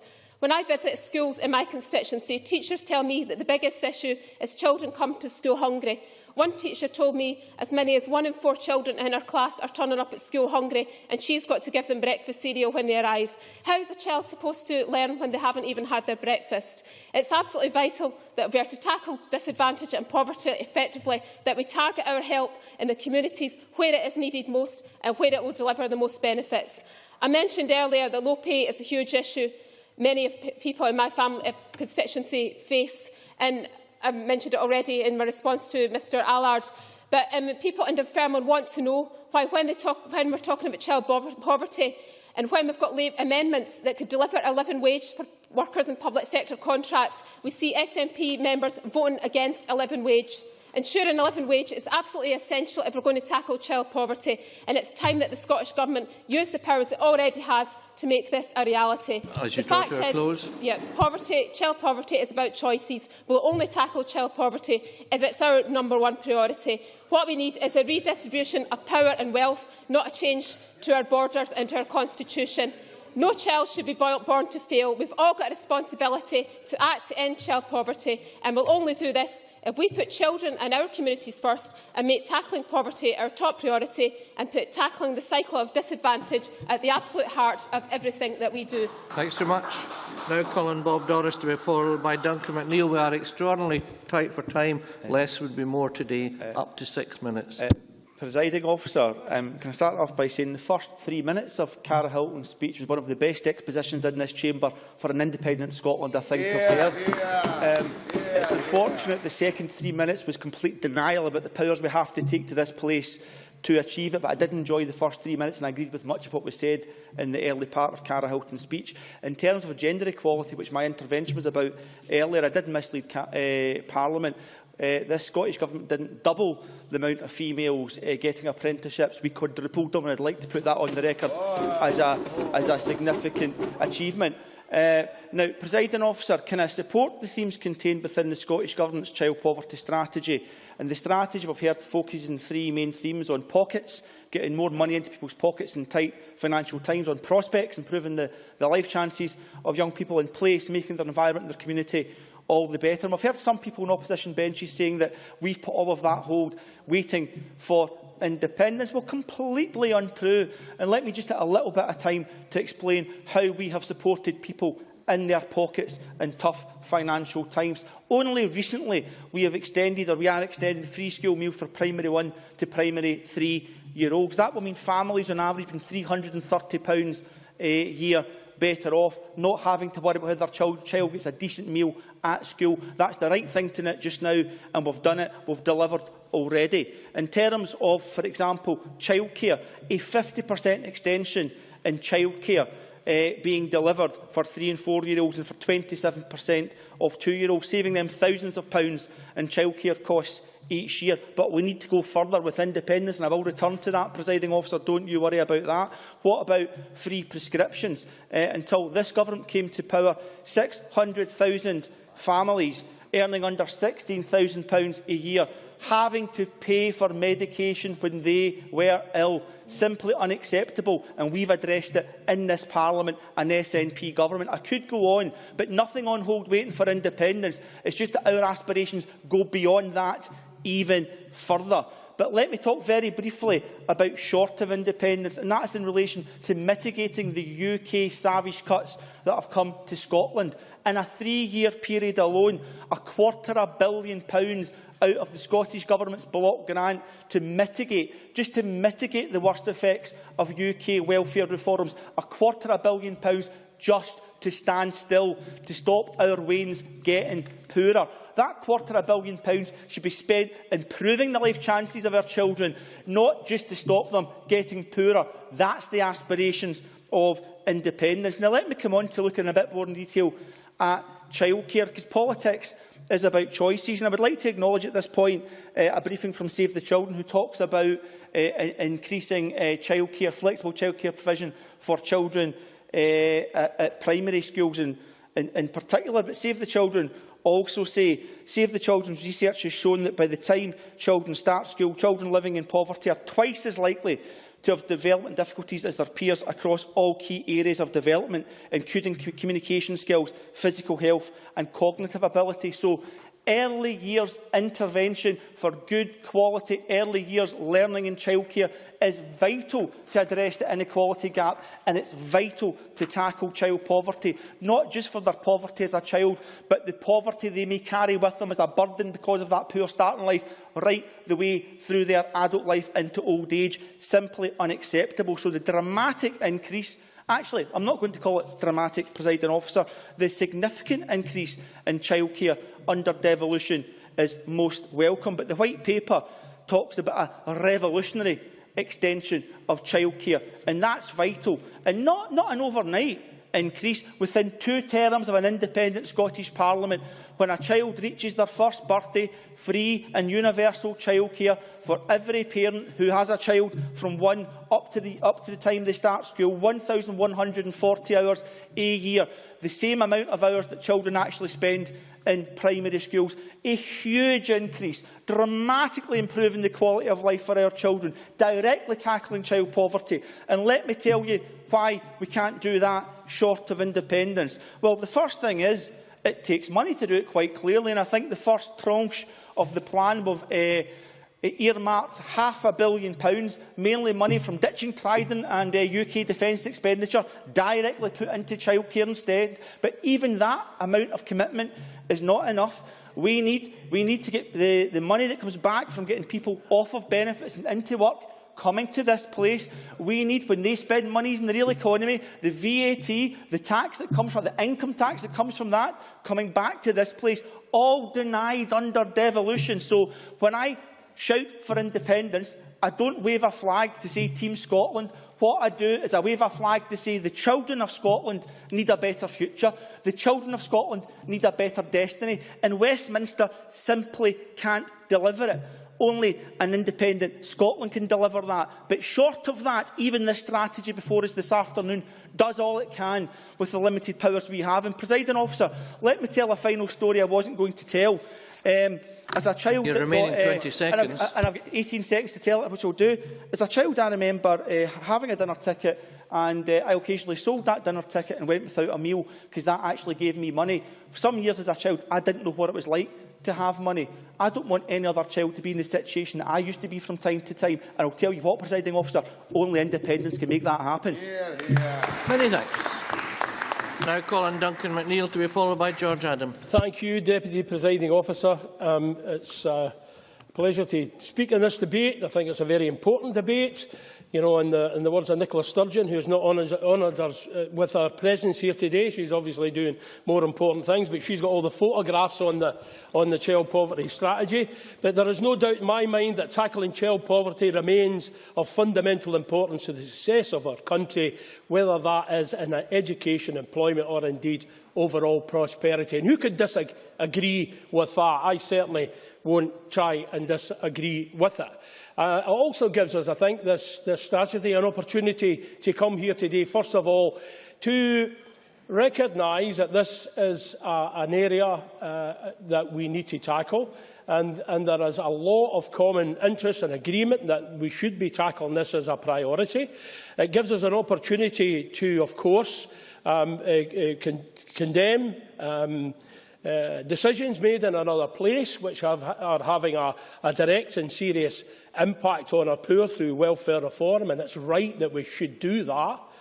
But to suspend reality and say if it wasn't for them, everything would be all right, is a cynical lie to those people who are in poverty or suffering inequality. We need to look to our own. We need to get our own house in order. We share that ambition to make a difference. But we need to see it within the wider policies, of course, of the Scottish Government.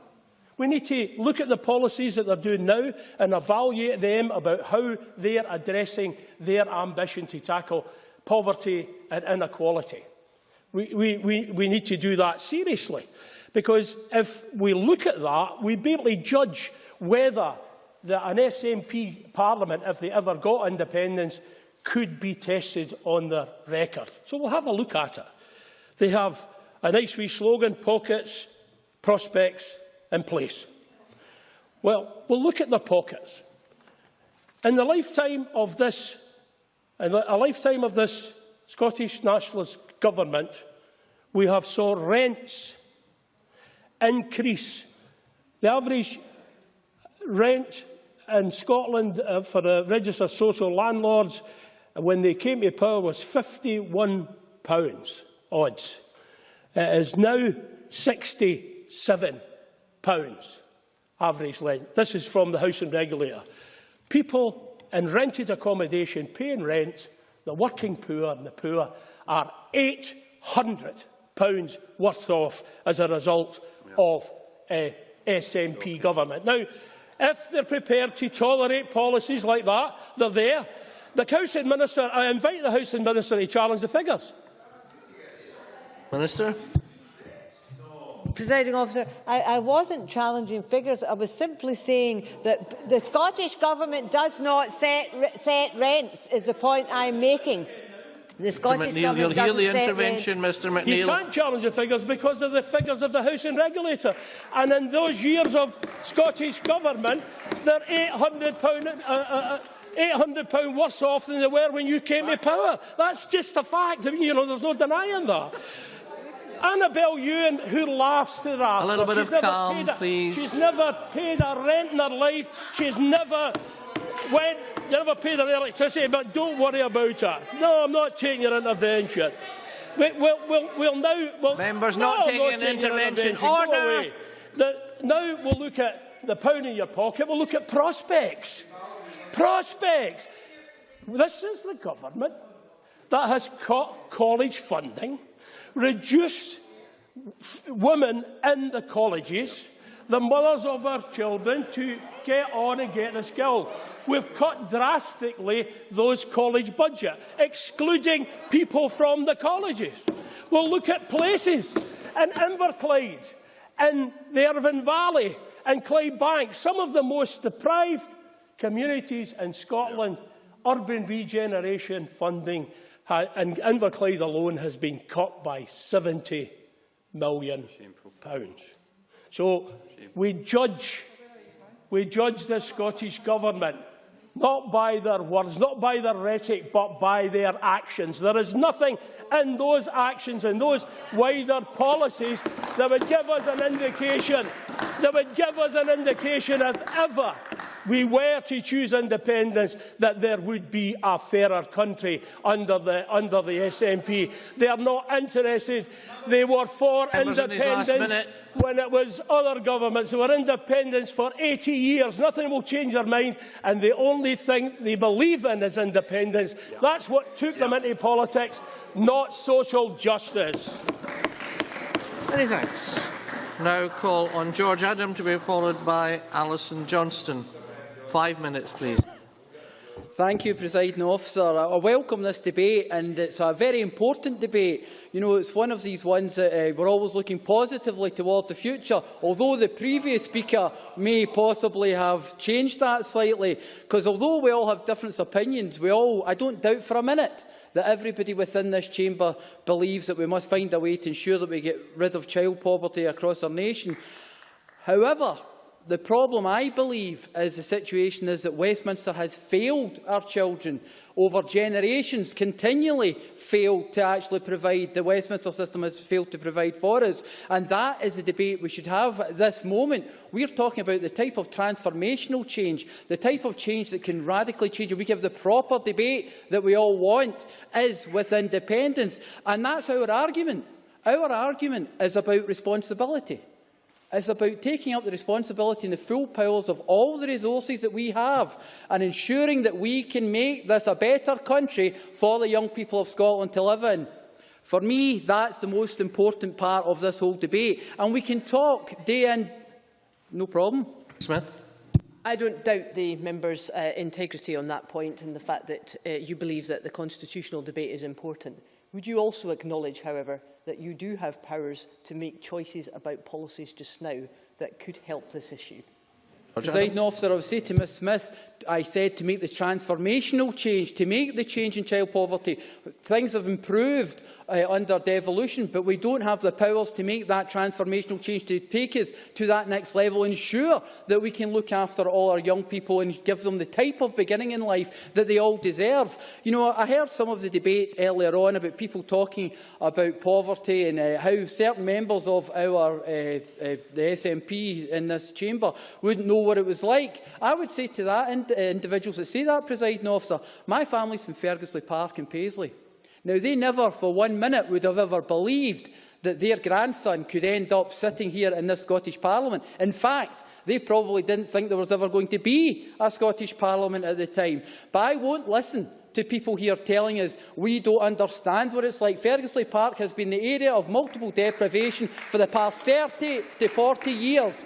And no difference whether it's a Labour government in Westminster or whether it's a Tory government will it make any difference to my people and my constituency. And that's the difference. If we look at the welfare reforms part of things here, you know, Westminster will not help us in that scenario either. DLA PIP. There's a problem with DLA and PIP with families. Yeah, I can't take it. I've only got 5 minutes, Mr Bibby. DLA and PIP, we've got people who have got multiple sclerosis. I'm the convener of the MS Society, the MS CPG in here. Now, they have a problem where they're going through this whole process for PIP at the moment, where MS, one of the triggers, is when you're under pressure and strain. Is that the kind of Scotland we want? Where we've got people, if we're talking about families in poverty, who that is their only form of income because they cannot work. Some of them cannot physically work. People with MS, 80% of them do not work. So are we going to put these people into a whole life of poverty because of a Westminster government? We have another situation where parts of my constituency, and Renfrewshire is in wide, Peter MacLeod, the Director of Social Work in Renfrewshire Council, has said he's dealing with third-generation drug users in some families. Is that the type of Scotland we want to live in? Is that what Westminster's given us? Is that what Westminster has provided for the people of Scotland and the people in my constituency?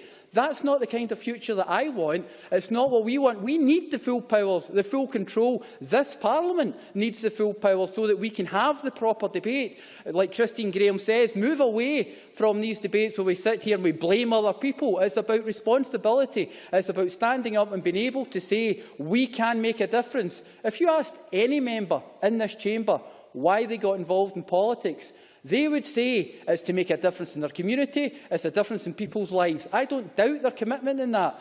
And we may argue about how we get there, but my argument, presiding officer, is that I believe that only independence will give our people and our nation the opportunity to make the type of transformational change that we all want. And let's get down to actually having the proper debates in this chamber. Many thanks. Now calling Alison Johnson to be followed by Christian Allard. 5 minutes, please. Thank you, presiding officer. Why, in this wealthy nation, do we have so many children living in poverty? Scotland has enough wealth for all our families to have a chance to prosper in life, yet inequality is increasing. And when we think about tackling child poverty, we rightly focus on families who are poor. It's very important that we recognise that those families have not chosen to be in poverty. Susan George, the political scientist, reminds us to look at the bigger picture, the context. She asks us to study the rich, not the poor, and points to the fact that we've neglected to think about poverty in terms of equality and redistribution of power and money. We know that the gap between the poor and the rich, between the powerful and the less so, means that thousands are faced with multiple deprivations. I was in discussion with government health officials this week who are acutely aware that poverty and health inequalities are a wicked problem that takes years to tackle. We've seen a 10% drop in child poverty over 10 years, according to the Joseph Rowntree Foundation, faster than England, although we were starting from a higher level, yet it continues to blight the life chances of far too many in this wealthy, developed country. And in line with my point about choosing to have a focus only on those in poverty, we shouldn't be deluded into thinking that welfare reform is the sole solution to poverty, but it's important to recognise that UK cuts will and are making the situation worse. Save the Children have said that the cap on welfare spending approved by MPs will push 345,000 children into poverty over the next 4 years. And Jim McCormack's review of devolved approaches to child poverty, published last year by the Joseph Rowntree Foundation, identifies the single biggest risk to progress on anti-poverty is common to all. As welfare reform continues, benefit cuts and growing use of sanctions will increase demand for hardship support. The voodoo economics of austerity is also having a particular impact on women and children as a result. The Fawcett Society estimates that a fifth of British women's income comes from benefits. For men, the figure is 1/10. Therefore, the loss of benefits and services hits women hardest. Women are also more likely to be employed in public sector jobs at risk of austerity cuts. And as state services are withdrawn, it's women who tend to fill the gap, as unpaid carers, for example. The Scottish Government's plan to increase childcare hours and flexibility will directly help with the last point. Affordable childcare is essential to helping people get back into the labour market and enable them to take up opportunities for work or training. And we need to make sure that these work and training opportunities are available and are of the highest possible quality. The Joseph Rowntree Foundation has explored the effect of poverty on children's education. Their research showed that aspirations for our children are high across all socio-economic groups. When children are born, 97% of mothers in low-income families want them to attend university. Yet the correlation between educational attainment and household income is well documented and remains a huge challenge. One set of interventions relating to attitudes and aspirations currently has a solid evidence base behind it, and that's parental involvement. And that's no surprise when we consider that parents are their children's first educators. But if these parents are juggling poorly paid jobs on zero-hour contracts, reliant on food banks when the hours are indeed zero, then they're stretched to the limit simply getting through the week, never mind helping their children with homework. The Jimmy Reid Foundation's excellent contribution to the debate in Scotland is In Place of Anxiety. The authors Willie Sullivan and Ailsa Mackay have made an incredible contribution to Scotland over the years, and they talk about a social security for the common weal and a focus on tackling the poverty wages that create in-work poverty. They say there's little link between a growing economy and a better society in Britain today. 61% of children in poverty have at least one parent in full or part-time work. We know that for the first time, more than half of people in poverty live in a working family. Ailsa Mackay was also a strong advocate of the citizens' basic income. This has long been my party policy, to replace the incredible complexity of the welfare system with a simple, unconditional monthly payment to everyone. And the Jimmy Reid paper puts forward an illustrative, almost cost-neutral proposal where every child receives the 2012-13 income support rates. Presiding Officer, I believe there is much more we can do to break from the economics of austerity, inequality, poor jobs and low wages. These are essential to tackling child poverty. I welcome the Scottish Government's revised strategy today, including the focus on household resources, life chances and creating well-designed, sustainable places to live. It's absolutely essential that we measure our economic success on how we close the gap between rich and poor and create a fairer society for our children. Thank you. Thank you. Now, Colin Christian Allard, to be followed by Mark MacDonald. 5 minutes, please. Thank you very much, Presiding Officer. First of all, let me start by addressing what my colleague George Adam addressed. Here on those benches, in the SNP benches, we are not what the Labour Party is trying to portray us. We heard Jackie Bailey talking about when she lived in the most deprived area in Glasgow. I lived in these areas. I lived there in the 80s, when it was under Tory rule, under Thatcher rule. When I heard about Duncan McNeill, who said that, as these members, he's not here just now, has the members ever paid rent? Have we ever paid rent? I pay rent. I struggled to pay rent. So I had to call my landlord, and my landlord was not the Scottish Government. I had to call my landlord to check if I could postpone my rent. So please, the Labour Party has got to understand, we are all in the same place. When we're talking about child poverty, we are parents, we all struggle at one point or another in our life, and anybody can struggle at one point or another in our life. So there is not a monopoly on child poverty from the Labour benches, particularly after what happened last night at Westminster. Anyway, let me try to repeat one of the statements that I made before in this chamber, and what has been made by other of my colleagues this afternoon. Scotland is a wealthy country, and it's unacceptable that 1 in 5 children live in poverty. In a debate on welfare a few weeks ago, Presiding Officer, I spoke of my visit to a food bank in the heart of the old capital of Europe, in Aberdeen. Volunteers gave 1,343 food parcels to families in 2012. The following year, this had increased by 127% to 3,051 food parcels. I asked a question to the Conservative benches at the time. And I'm still waiting for an answer. What explanation is there for such an increase, if not for the implementation of the welfare cuts from Westminster? Yes? If you have an answer. Smith? To intervene on that. There are very difficult choices to be made. We fully appreciate that. But the clear definition of the welfare changes that have to be implemented is to ensure that work pays. And there is general agreement around the political spectrum for that. That is the reason for these, and that is the reason why we will pursue them, despite some of the opposition about some of the difficulties. I thank Ms. Smith for intervention. You must have missed my speech a few weeks ago. That was in Aberdeen. Aberdeen, full employment. A city where we have full employment, and a city who has now 16% children in poverty.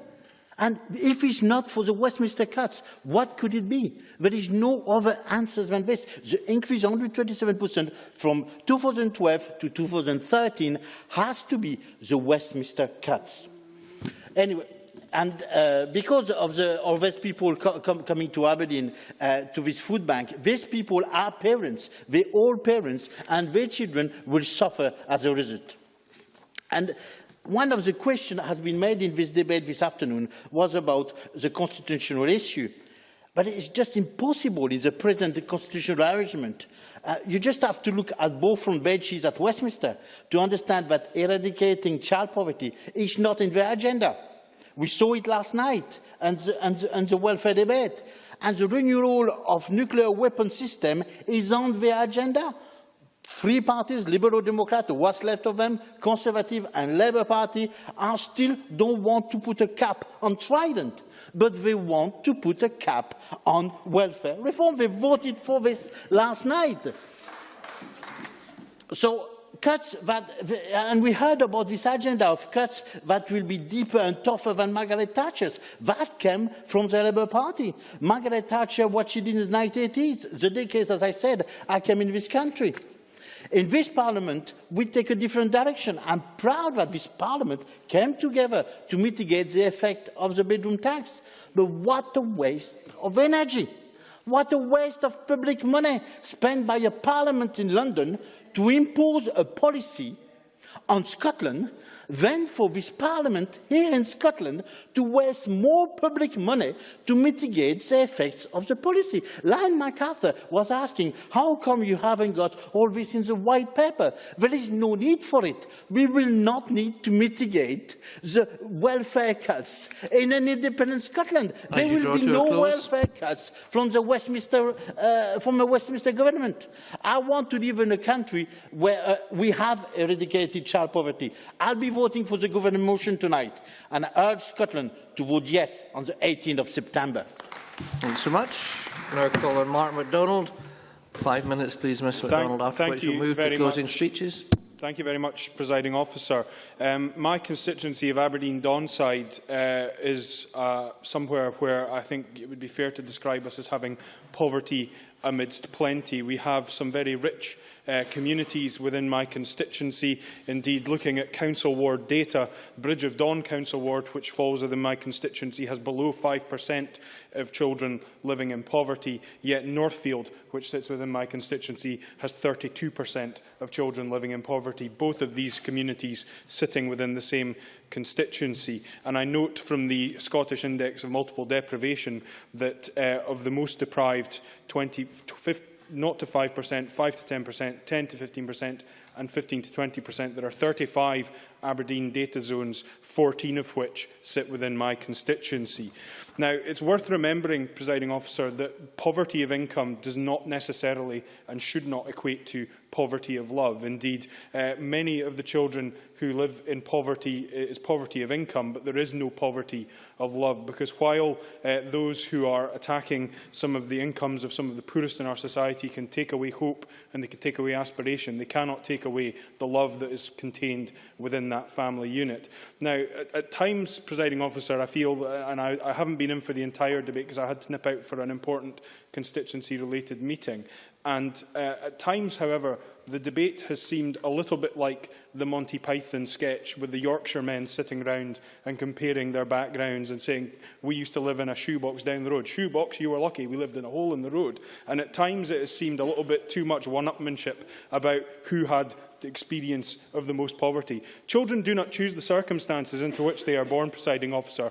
Some children are very lucky that they are born into circumstances where they do not experience poverty. Other children find themselves born into a situation not of their choosing, not of their making, sometimes not of their parents choosing or making, where they experience poverty.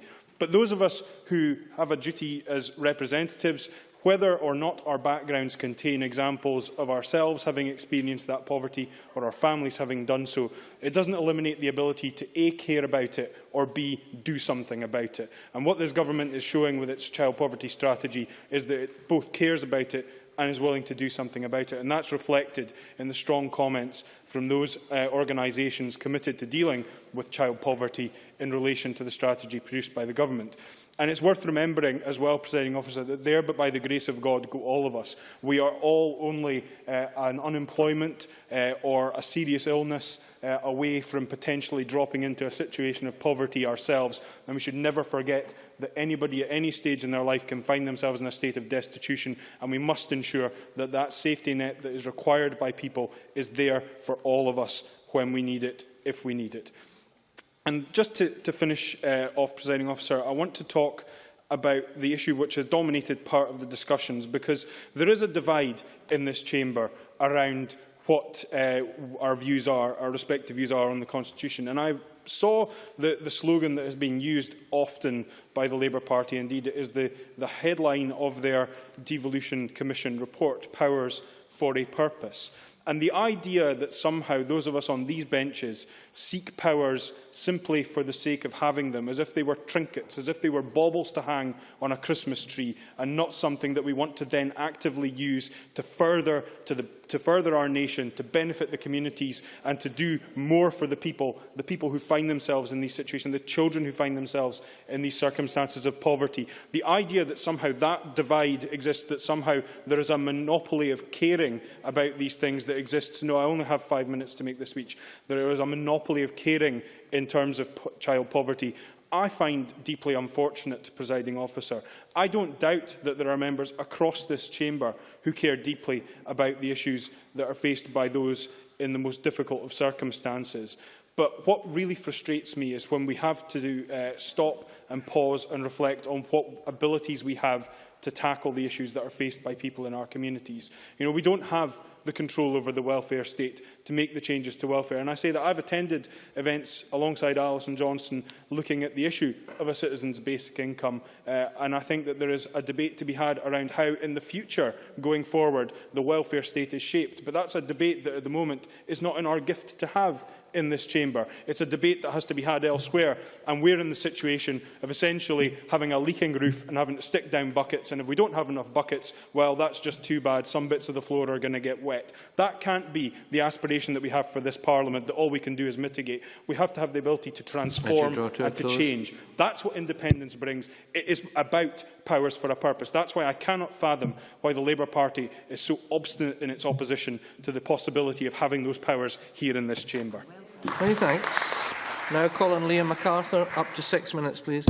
Thank you, Deputy Presiding Officer. It's difficult to know what to make of the debate. I think there's been some excellent contributions. I think Alison Johnson, Jane Baxter, Siobhan McMahon gave, I think, her usual passionate articulation of the case in relation to those with disabilities. I thought Mark MacDonald's contribution there was measured and passionately argued. Jamie Hepburn's speech, I thought, was excellent as well. I think both on a theme that we may arrive at different conclusions about how we address these issues, but I don't think there's anyone here that could or should claim a monopoly on concern or a monopoly on the desire to do more in relation to tackling poverty. Liz Smith started the debate by reminding us of the recent falls in child poverty, not just in Scotland, but across the UK. But those figures remain too high, and I think the IFS report does give us pause for thought and concern. I think a number of members have highlighted the effects of poverty, what that can mean, and particularly in relation to children where the effects are perhaps particularly invidious. So I welcome, as I said at the outset, the Child Poverty Action Plan. Whether pockets, prospects in place is better alliteration than that which Jackie Baillie came up with 12 months ago. I'll leave others to decide. But nevertheless, I do believe that it focuses on the right three strands. We're seeing an economic recovery that appears to be taking hold, despite the fact we were being told that this would never happen, and the SNP now claiming credit for that recovery. It has resulted in 130,000 more jobs in Scotland since 2010, and I think it has a very material effect on the pockets of those in poverty or in lower incomes. Prospects too. I think the points being made in relation to early intervention, I think Bob Doris, in his speech, set out absolutely correctly the rationale behind early intervention and the benefits that can arise from getting that right. I supported the Children and Young People's Bill, not in every aspect, but I think it is a progressive step forward. I welcomed not just the advances made in relation to those going through the care system, which I think were a standout achievement of that bill, but also the improvements that we made through that bill process in relation to free childcare. Now, I would like to see the government going further, but we were being told initially that any extension of free childcare and nursery for 2 years could only happen under independence. I welcome the fact there was a change of heart at the turn of the year over that, but nevertheless, I think we can and should still do more. In relation to place, I think this has been less of a focus of the remarks during this debate, though George Adam, Bob Doris, Cara Hilton all, I think, pointed to personal experience of life in areas of multiple deprivation. Mark MacDonald may have been slightly unfair in characterising it as akin to the Monty Python 4 Yorkshiremen sketch, but I think he was right in pointing to the experience in his own constituency where that deprivation exists. And I think he would probably recognise, like me, that it's not simply an urban phenomenon. Poverty is very much a feature of many rural areas as well. However, it does strike me that this has been the latest debate to find itself sucked into the all-consuming maw of the referendum debate. The tone was set by the Minister, and we then were treated to a series of tirades from SNP members about welfare reform and how everything would be different were Scotland to leave the UK. Indeed, the Deputy First Minister never tires of telling us that ending child poverty is simply a question of voting yes in the referendum. Having raised those expectations, imagine how distraught Annabel Ewing, Christine Graham, Bob Doris and others must have been when they received their newly minted copies of the White Paper, offering simply a prospectus of no change. Welfare will be fairer and simpler, it assures, but apparently, quote, becoming independent will not in itself change our entitlement.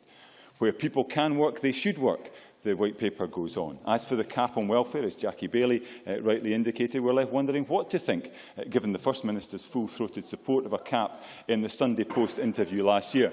But SNP members rebelling against their leader at Westminster last night. And further confusion reigns with the White Paper's deafening silence over whether or not there will be any additional funding. For all SNP members never tire of condemning cuts to welfare, a budget that, despite the reforms, continues to rise in Scotland, let's not forget. There is no evidence to suggest the SNP are proposing anything very different under independence. Indeed, the SNP's Fiscal Commission says that the Scottish Government has to match the UK Government's trajectory on debt reduction, and John Swinney agrees. As for Atos, rightly criticised in many respects, let's not forget that this is a company to which the SNP Government have been happy to award lucrative health service contracts in Scotland. No, thank you, Christian. They even chipped in with £3 million for a new Atos HQ in Forest. So let's strip away this constitutional smokescreen, which requires that Westminster is always wrong and the SNP is always right, and focus on what both Scotland's governments, in collaboration with a great many of others in the public, private and third sector, can and should be doing. Presiding Officer, the Action Plan on Child Poverty is welcome. Its approach is the right one. But if we are constantly distracted about the powers that we don't have, rather than utilising the powers that we do have, I fear that we will not deliver the aspirations that lie behind it. I have pleasure in moving the amendment in my name. Many thanks. Now calling Mary Scanlon. Up to 6 minutes, please. Thank you, Presiding Officer. I would first of all like to thank Duncan McNeill.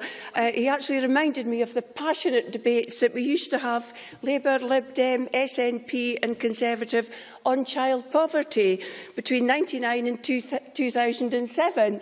And although we all disagreed on the policy approaches to child poverty, we did at least all debate child poverty, unlike today. And I thank Duncan McNeill for taking me back there. Presiding Officer, on all measures, child poverty across the UK has fallen quite considerably over the last 15 years. The number of children in absolute income poverty has fallen by 2 million since 1998-9. And in Scotland, in the United Kingdom, our rates have declined by 9.9% compared to 5.5% in England, according to the Joseph Rowntree Foundation. And this translates into 60,000 fewer children in relative poverty since 2008-9, with overall levels at their lowest mark since records began in 94-95. While welcome, as others have said, these statistics are of little comfort to those families below the breadline.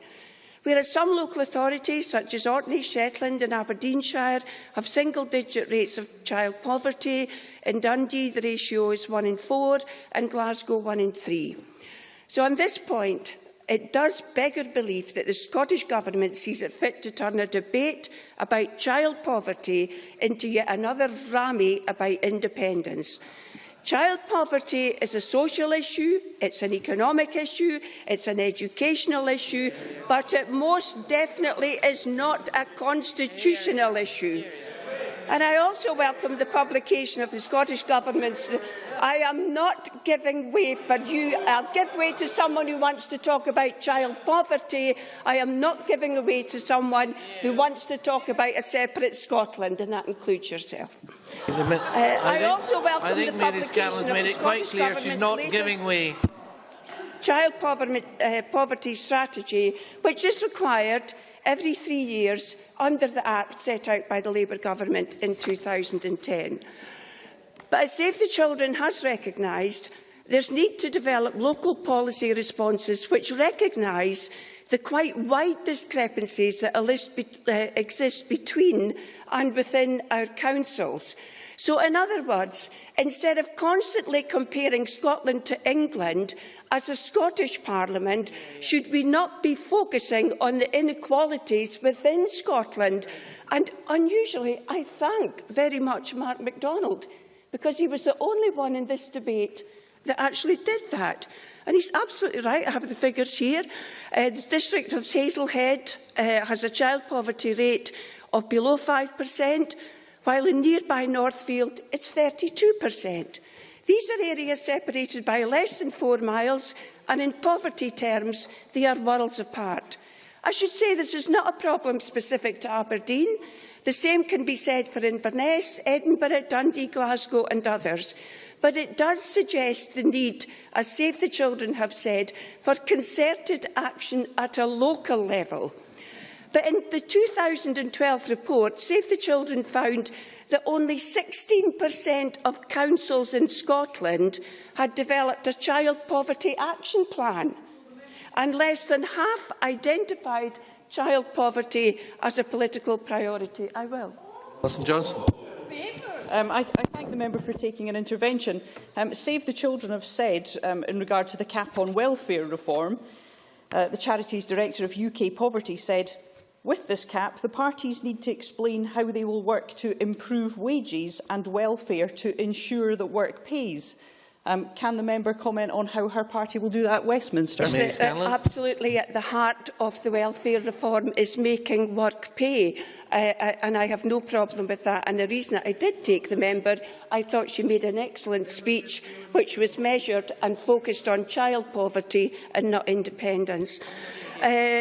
It's no coincidence that much of the fall in child poverty relates to improvements in employment rates. For example, throughout Britain, the number of children in workless households has fallen by 274,000 since 2010, reaching its lowest level since records began, and the number of people in work has increased by 1.3 million. Accordingly, work remains the quickest route out of poverty, something opponents of the UK Government tend to forget. And the best way to improve employability is to acquire the necessary skills to compete and thrive in the workplace. Now, lifelong learning, I haven't heard that in years. The first 8 years we used to talk about lifelong learning. I don't think I've heard this government mention it. It's absolutely imperative that adults have opportunities to retrain and develop new skills, and cuts to the college budget prevent this. And according to the Scottish Funding Council, we now have 75,000 fewer learners aged between 25 and 59 in further education, and the Audit Scotland report, 143,000 fewer part-time students highlighted since the SNP came to power. So while I fully recognise the need to tackle youth employment, let's not forget those who are over 19 and 24. Many thanks. Now call on Kezia Dugdale. Up to 8 minutes, please. Thank you very much, Presiding Officer. Can I start by saying how grateful I am to all the organisations who provided briefings for this afternoon's debate. I read them with great interest and would like to reference 3 of them, which I found particularly challenging to the Government. And I hope that if the Minister values the work that these organisations do on a daily basis, she'll give these organisations the courtesy of a response in her closing. First of all, Children in Scotland highlighted the impact of the council tax freeze on childcare services and the particular impact that had in poorer areas, a point that they also note the Joseph Rowntree Foundation have made. So I'd be interested to hear what the government have to say about that. In Save the Children's briefing, they pointed to the significant gap in the childcare strategy within the document around out-of-school care, and be interested to hear what plans Aileen Campbell has to address out-of-school care going forward. And also to CPAG, who say in their briefing, to date there is little evidence of systematic proofing of budget decisions across government for their impact on child poverty and socio-economic inequality. And they go on in their briefing to highlight the fact that there's no reference to child poverty in any of the budget lines around housing, health and education. So I think we need a whole government approach to child poverty, and we've not heard a tremendous amount about that today. I'm angry about levels of child poverty in this country, and there's no doubt that that anger is shared across the benches. I'm sure that it's heartfelt and it's sincere, but it would be more authentic if the government's own record on housing, health and education stood up to scrutiny. And I think the points Duncan McNeill made around these were particularly strong, and what I felt was a blistering decimation of the government's case. I want to take one of those particular issues from, if you give me a little bit more space, Mr Doris, I'm actually going to come on to some of your points in a second. I want to take one of the issues from the government's own house, education, and examine it in some detail, and I'll address the points Mr Doris made in his speech when I do that. Educational attainment is key to child poverty, and the government have known since 2007 that we have a problem in our schools with young boys. Working class boys from working class communities are failed by our school system. We've known that since 2007, and we've done very little to address that. The Wood Commission report is promising, and I look forward to hearing the next stage of the Wood Commission report on Monday. And part of the Wood Commission looks to have a more vocational-based education in our school system. And I recently visited Helsinki, which already has a two-tier school system, part of which is vocational. And if you ask people in Finland what's wrong with their school system, interestingly, they say the one group they still fail are working-class boys. So we can learn much from Finland, but in a way we need to look beyond it and look to what the solutions beyond that might be. Another example of educational inequality, presiding officer, is around the Curriculum for Excellence and its implementation. Holyrood magazine exposed last week a massive increase in the number of private tutors in Scotland, a 300% increase in the last year alone. 95% of that increase has come from state schools, predominantly middle-class parents worried about their kids passing their exams and buying in help to get their kids ready for school. £1,900 some families are spending making sure their kids get 1 hour tuition 38 weeks a year for one course. Across a number of different subjects, that £1,900 could be fourfold that. On the issue of educational maintenance allowance, the government have said today are celebrating their progress on EMAs. But when you dig below the statistics, presiding officer, you will find that there are 2,365 fewer people in our colleges getting educational maintenance allowance from the government statistics today. That's the equivalent of £2.9 million worth of support for our poorest students in our colleges. Another horrific statistic around the government's agenda when it comes to colleges. There are also statistics today from the Scottish Funding Council about widening access to university. And troublingly so, the number of students from SIMD 20 districts is falling at Edinburgh and Stirling University. The number of students from SIMD 40 areas are falling at Edinburgh, Napier, Stirling, Dundee and Aberdeen. We were told the whole point of the post-16 bill was to increase and widen access to education, but under this government it's falling. And you can look at the statistics yourself to prove that. On the issue of childcare, presiding officer, I recently launched, along with a number of colleagues on these benches, an Every Step campaign for affordable, flexible childcare, because we'd like to look beyond the 600 hours debate. And we were very proud to support the government's Children and Young People bill. But we need to get past this retail politics around hours and look at some of the wider issues around the childcare agenda: quality, affordability, flexibility. In the early days of the Every Step campaign, I've met one mum of a 3-year-old who spent £19,000 in the last 2 years bringing in childcare to look after her 3-year-old child. I've met a granny in Portobello who flies in from Malaga on a Monday and flies out on a Thursday because that is cheaper than the cost of childcare that she is currently facing. She's living off of low-cost airlines instead of the childcare that she should be able to access for her kids. But what we know, and Alison Johnson made a point today, that child poverty is linked to educational attainment, and particularly the educational attainment levels of the primary carer, which tends to be the mum. Really pertinent points from Alison Johnson. I would say to her, if your highest level of qualification is a general standard grade, you have a 50% chance of being employed at the moment. If it's a HNC or HND, it's 74%, and if it's a degree, it's 81%.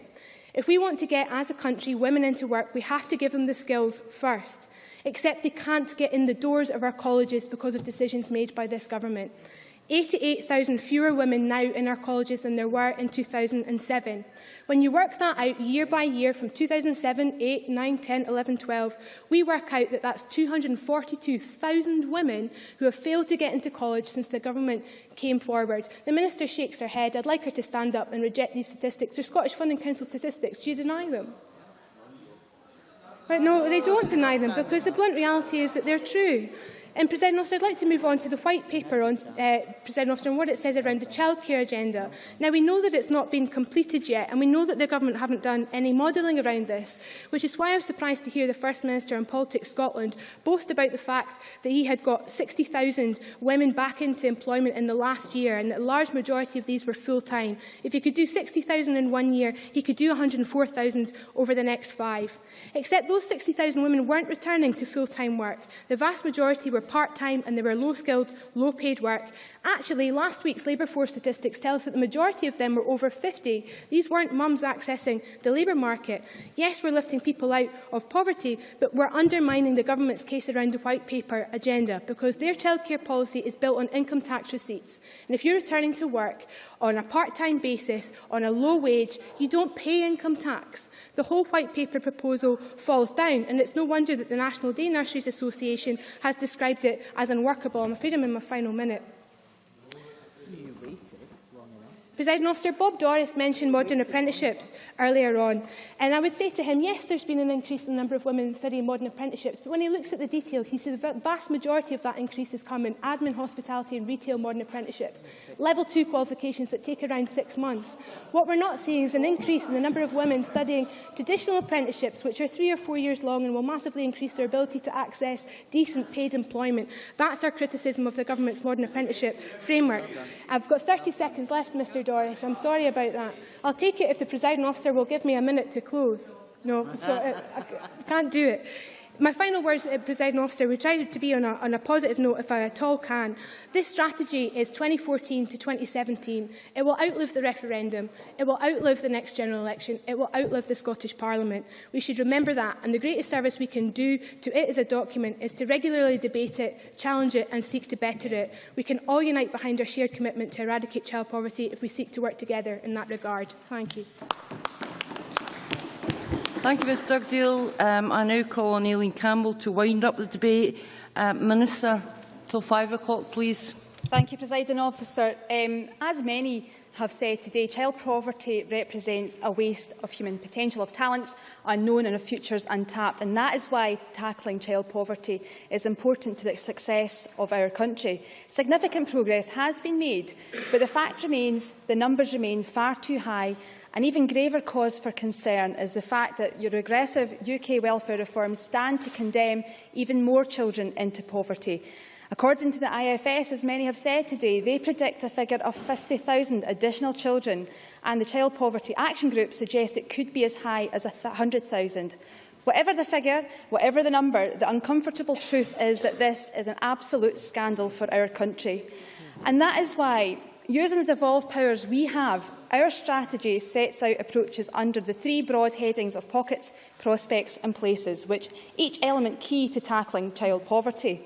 And I'm glad that generally people welcomed the refreshed child poverty strategy and that the context and the approach that was outlined. We've already published our outcomes framework as part of the revised strategy, informed by the advisory group that included the Child Poverty Action Group. And this summer, we will publish our monitoring and reporting framework as part of the annual report on that strategy. Annabel Ewan was absolutely right. The approach of our strategy was drawn up through using the expertise of our third, our voluntary and statutory sector partners. And this has been welcomed by them. Mark Ballard, for instance, from Bernardo, said about our strategy that he welcomed the renewed commitment by the Scottish Government to eliminating child poverty. And we will continue to work with Bernardo's and others on the advisory group and also in general civic life across Scotland to make sure that we can make progress with what we've outlined in our newly published strategy. Now, members, including Jamie Hepburn, Jane Baxter, Liz Smith, Bob Doris and Alison Johnson, all mentioned the crucial importance of the early years to ensure that we give children the very best start in life and to lay the firm foundations to allow our young people to emerge into adulthood and to contribute positively to our society. Our strategy recognises the early years because of the points that Jamie Hepburn and others raised about how the impact of poverty affects the child's development. And that is why the Children and Young People Bill is so important. The Children and Young People's Bill's hallmark is early intervention. It increases hours of high-quality, flexible early learning and childcare. And we further expanded that childcare at the start of this year because we got our own money back through consequentials that allowed us to do that. The bill articulates the importance of the UNCRC. It shifts us from a welfare deficit model to a wellbeing Shinari model, and it's important to remember that the I in Shinari means included, and to recognise the impact poverty has on a child's well-being and its inclusion. It embeds the key elements of our unique approach to children's services, getting it right for every child. And it also ensures children aren't stigmatised or hungry through its free school meals provision, a point made, I think, very passionately by Bob Doris and others. But we didn't just have the bill. We've got in our strategy mention of our Early Years Task Force, which administers the £272 million Early Years Change Fund. And we're delivering tangible results through our groundbreaking multi-agency Early Years Collaborative, which is delivering for children across the country. Now, in terms of Liam MacArthur's contribution, I think, given his response to my intervention about the impact of UK welfare reforms and his colleague Alistair Carmichael's inexcusable lack of understanding of what his welfare reforms would do when asked at the Health Committee about how many children would be impacted by welfare reforms, that we should be judged by our actions. And we are doing our utmost, with outlined in this strategy, using the tools that we have. But that work is being undone by welfare reforms. 50,000 to 100,000 additional children forced into poverty. And Mary Scanlon needs to realise that her government that we didn't elect is undermining our work here in Scotland to tackle poverty. And she should reflect on that, because that is a clear focus on child poverty, which she so demanded of the contributions this afternoon. But it's not... Okay. I'm very grateful to the Minister for taking an intervention. She still hasn't answered the point that lay behind the criticisms I was levelling. It's quite within the rights of SNP members to say all would be very different under independence. But until the SNP can set out a revision in their white paper explaining how they're going to put back £2.5 billion into the budget to cover additional welfare, then all of those things ring hollow. Liam MacArthur, he didn't answer my question about how much lobbying he did to his UK government to try and tackle the issue of child poverty in this country. But it's not just in the early years that we are taking action. In terms of access to learning, we passed our post-16 bill to widen access, to allow opportunity for more young people, something that Labour voted against. And I would remind everyone that women still constitute the majority of students. And Michael Russell announced £6.6 million for extra places, and that includes women returners. In terms of the members who mentioned the living wage, the bluff and bluster from those in the Labour benches was absolutely astounding, because we in this government are leading by example by ensuring all staff covered by public sector pay policy are paid the living wage, a tangible, progressive move by this SNP government. And our proposals set out in the white paper ensure that we will increase the minimum wage, at least in line with inflation. Now, I want to pause for a moment to reflect on Alison Johnson's contribution, which I think was thoughtful and incredibly informative. She asked why, in this incredibly rich nation of ours, do we have such inequality? And I was interested in her remarks about the gendered nature of poverty, something that I think we do absolutely need to tackle, and tackle good and properly. And Susan George's research about the redistribution of power, which I think links into Mark MacDonald's comments about our party seeking power to make a positive and progressive difference to our country. Now, we want Scotland to be the best place in the world to grow up. With the powers that we have, we are doing a great deal. But, in my view, the most likely route to making that ambition a reality is through possession of all the powers of a modern, successful, socially just country that cares for its most vulnerable and provides opportunities for each and every single child who lives there. The undeniable truth is that while Westminster remains in control of taxation and welfare, we will always be mitigating, as Christine Graham outlined, mitigating against the worst impacts of decisions taken elsewhere that are not designed to suit our nation's needs or our nation's values.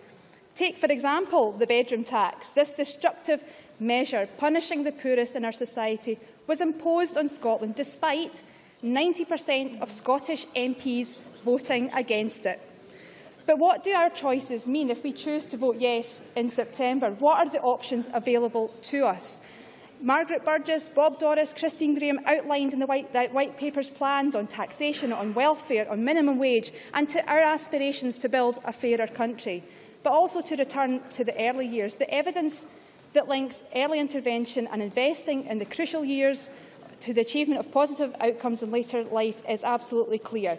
That is why our vision for early learning and childcare is to match the very best in Europe. Childcare of high quality and a system that can remove a significant barrier into work or training for parents, particularly women. If we emulate Swedish levels of female participation in the workplace, we can generate £700 million to reinvest that back into funding childcare. Our ambitions for childcare are the hallmark of our approach to social and economic policy. We promote the measures we do because they advance both our economy and our society. And as academic Bruce Perry of the Child Trauma Academy told me, he believes that small developed nations such as Scotland have a great opportunity to be at the forefront of progressive social policy. To be progressive, to become fairer, to make a positive difference for children and families, we need independence. And I don't agree that people in Scotland aren't genetically programmed to make political decisions. And I certainly don't agree with Jackie Baillie, who said that Scotland should not develop our own welfare system. It seems Labour believe we in Scotland are uniquely incapable of making political or social decisions, and that we are better letting the big boys down in London control the economic levers that would enable Scotland to manage its welfare. Quite bizarre, given our colleagues walked arm in arm through the lobby at Westminster last night.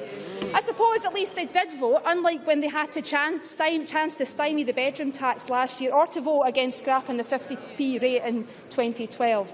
Labour's position is incoherent, and their propping up of a Westminster system that has created one of the most unequal countries in the developed world is heartbreaking, because the consequences of that system are more and more children facing poverty on a scale that children's charities have described as a humanitarian crisis. It doesn't have to be like this. Another Scotland is possible. We have the wealth and the talent to make our country fairer. A new constitution from day one of independence could embed social and economic rights for each and every one of our citizens, if we dare to imagine. With independence, we One moment, Minister. Can members just keep the noise down a wee bit, Minister? With independence, we can create the country that will be the best place for children to grow up. And I say that from the heart. I joined the independence movement not because I wanted to change flags. I joined because I wanted to change our society. I joined because, as a politician, I'm not a politician, as a politician, content to persevere with child poverty as being a scar on our national conscience. I believe with independence we can open up the choices presented to our country. The alternative is to continue mitigating and softening the blows of regressive decisions taken elsewhere by a parliament with different priorities. A government that is pursuing harsh welfare reforms that will cut £2.5 billion from Scottish households and undo all the work that we are doing to support children and families. I'm not genetically programmed to allow this unfairness to continue. This government is not genetically programmed to stand by and accept this inequality, and that should be allowed to persist. A yes vote in September will show the people of Scotland are capable. Minister, your time's up. We are able to create a fairer country. That's the Scotland that I want for our children. Thank you. That concludes the debate on child poverty. We now move to business. There are 4 questions to be put as a result of today's business. The first question is amendment number 9482.1 in the name of Jackie Baillie, which seeks to amend motion number 9482 in the name of Margaret Burgess on child poverty be agreed to. Are we all agreed? Parliament is not agreed. We move to a vote. Members should cast their votes now.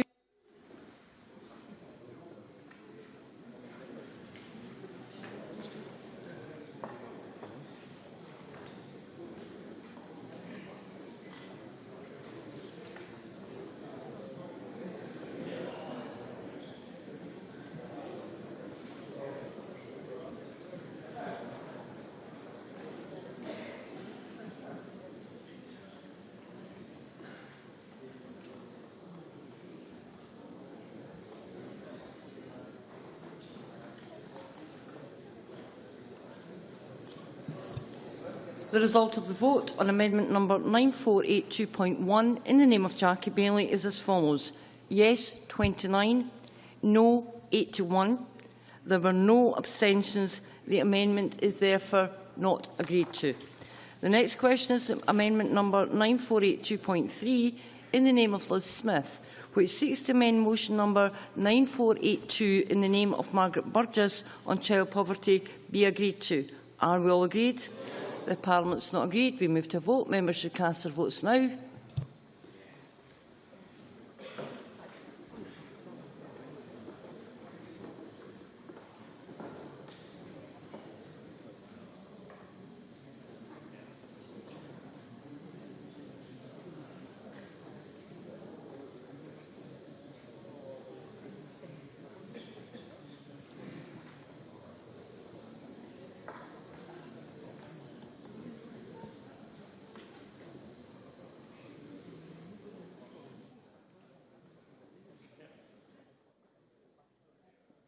The result of the vote on amendment number 9482.3 in the name of Liz Smith is as follows. Yes, 16. No, 94. There were no abstentions. The amendment is therefore not agreed to. The next question is amendment number 9482.2 in the name of Liam MacArthur, which seeks to amend motion number 9482 in the name of Margaret Burgess on child poverty be agreed to. Are we all agreed? The Parliament is not agreed. We move to a vote. Members should cast their votes now.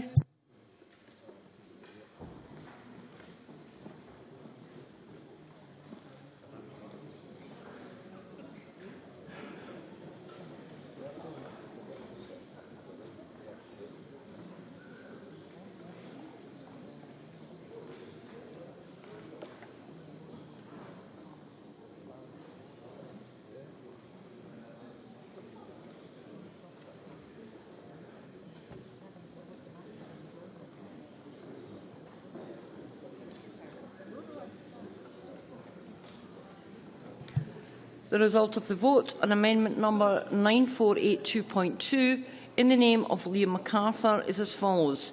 Yes, 5. No, 94. There were 11 abstentions. The amendment is therefore not agreed to. The next question is that motion number 9482 in the name of Margaret Burgess on child poverty be agreed to. Are we all agreed? The Parliament is not agreed. We move to a vote. Members should cast their votes now.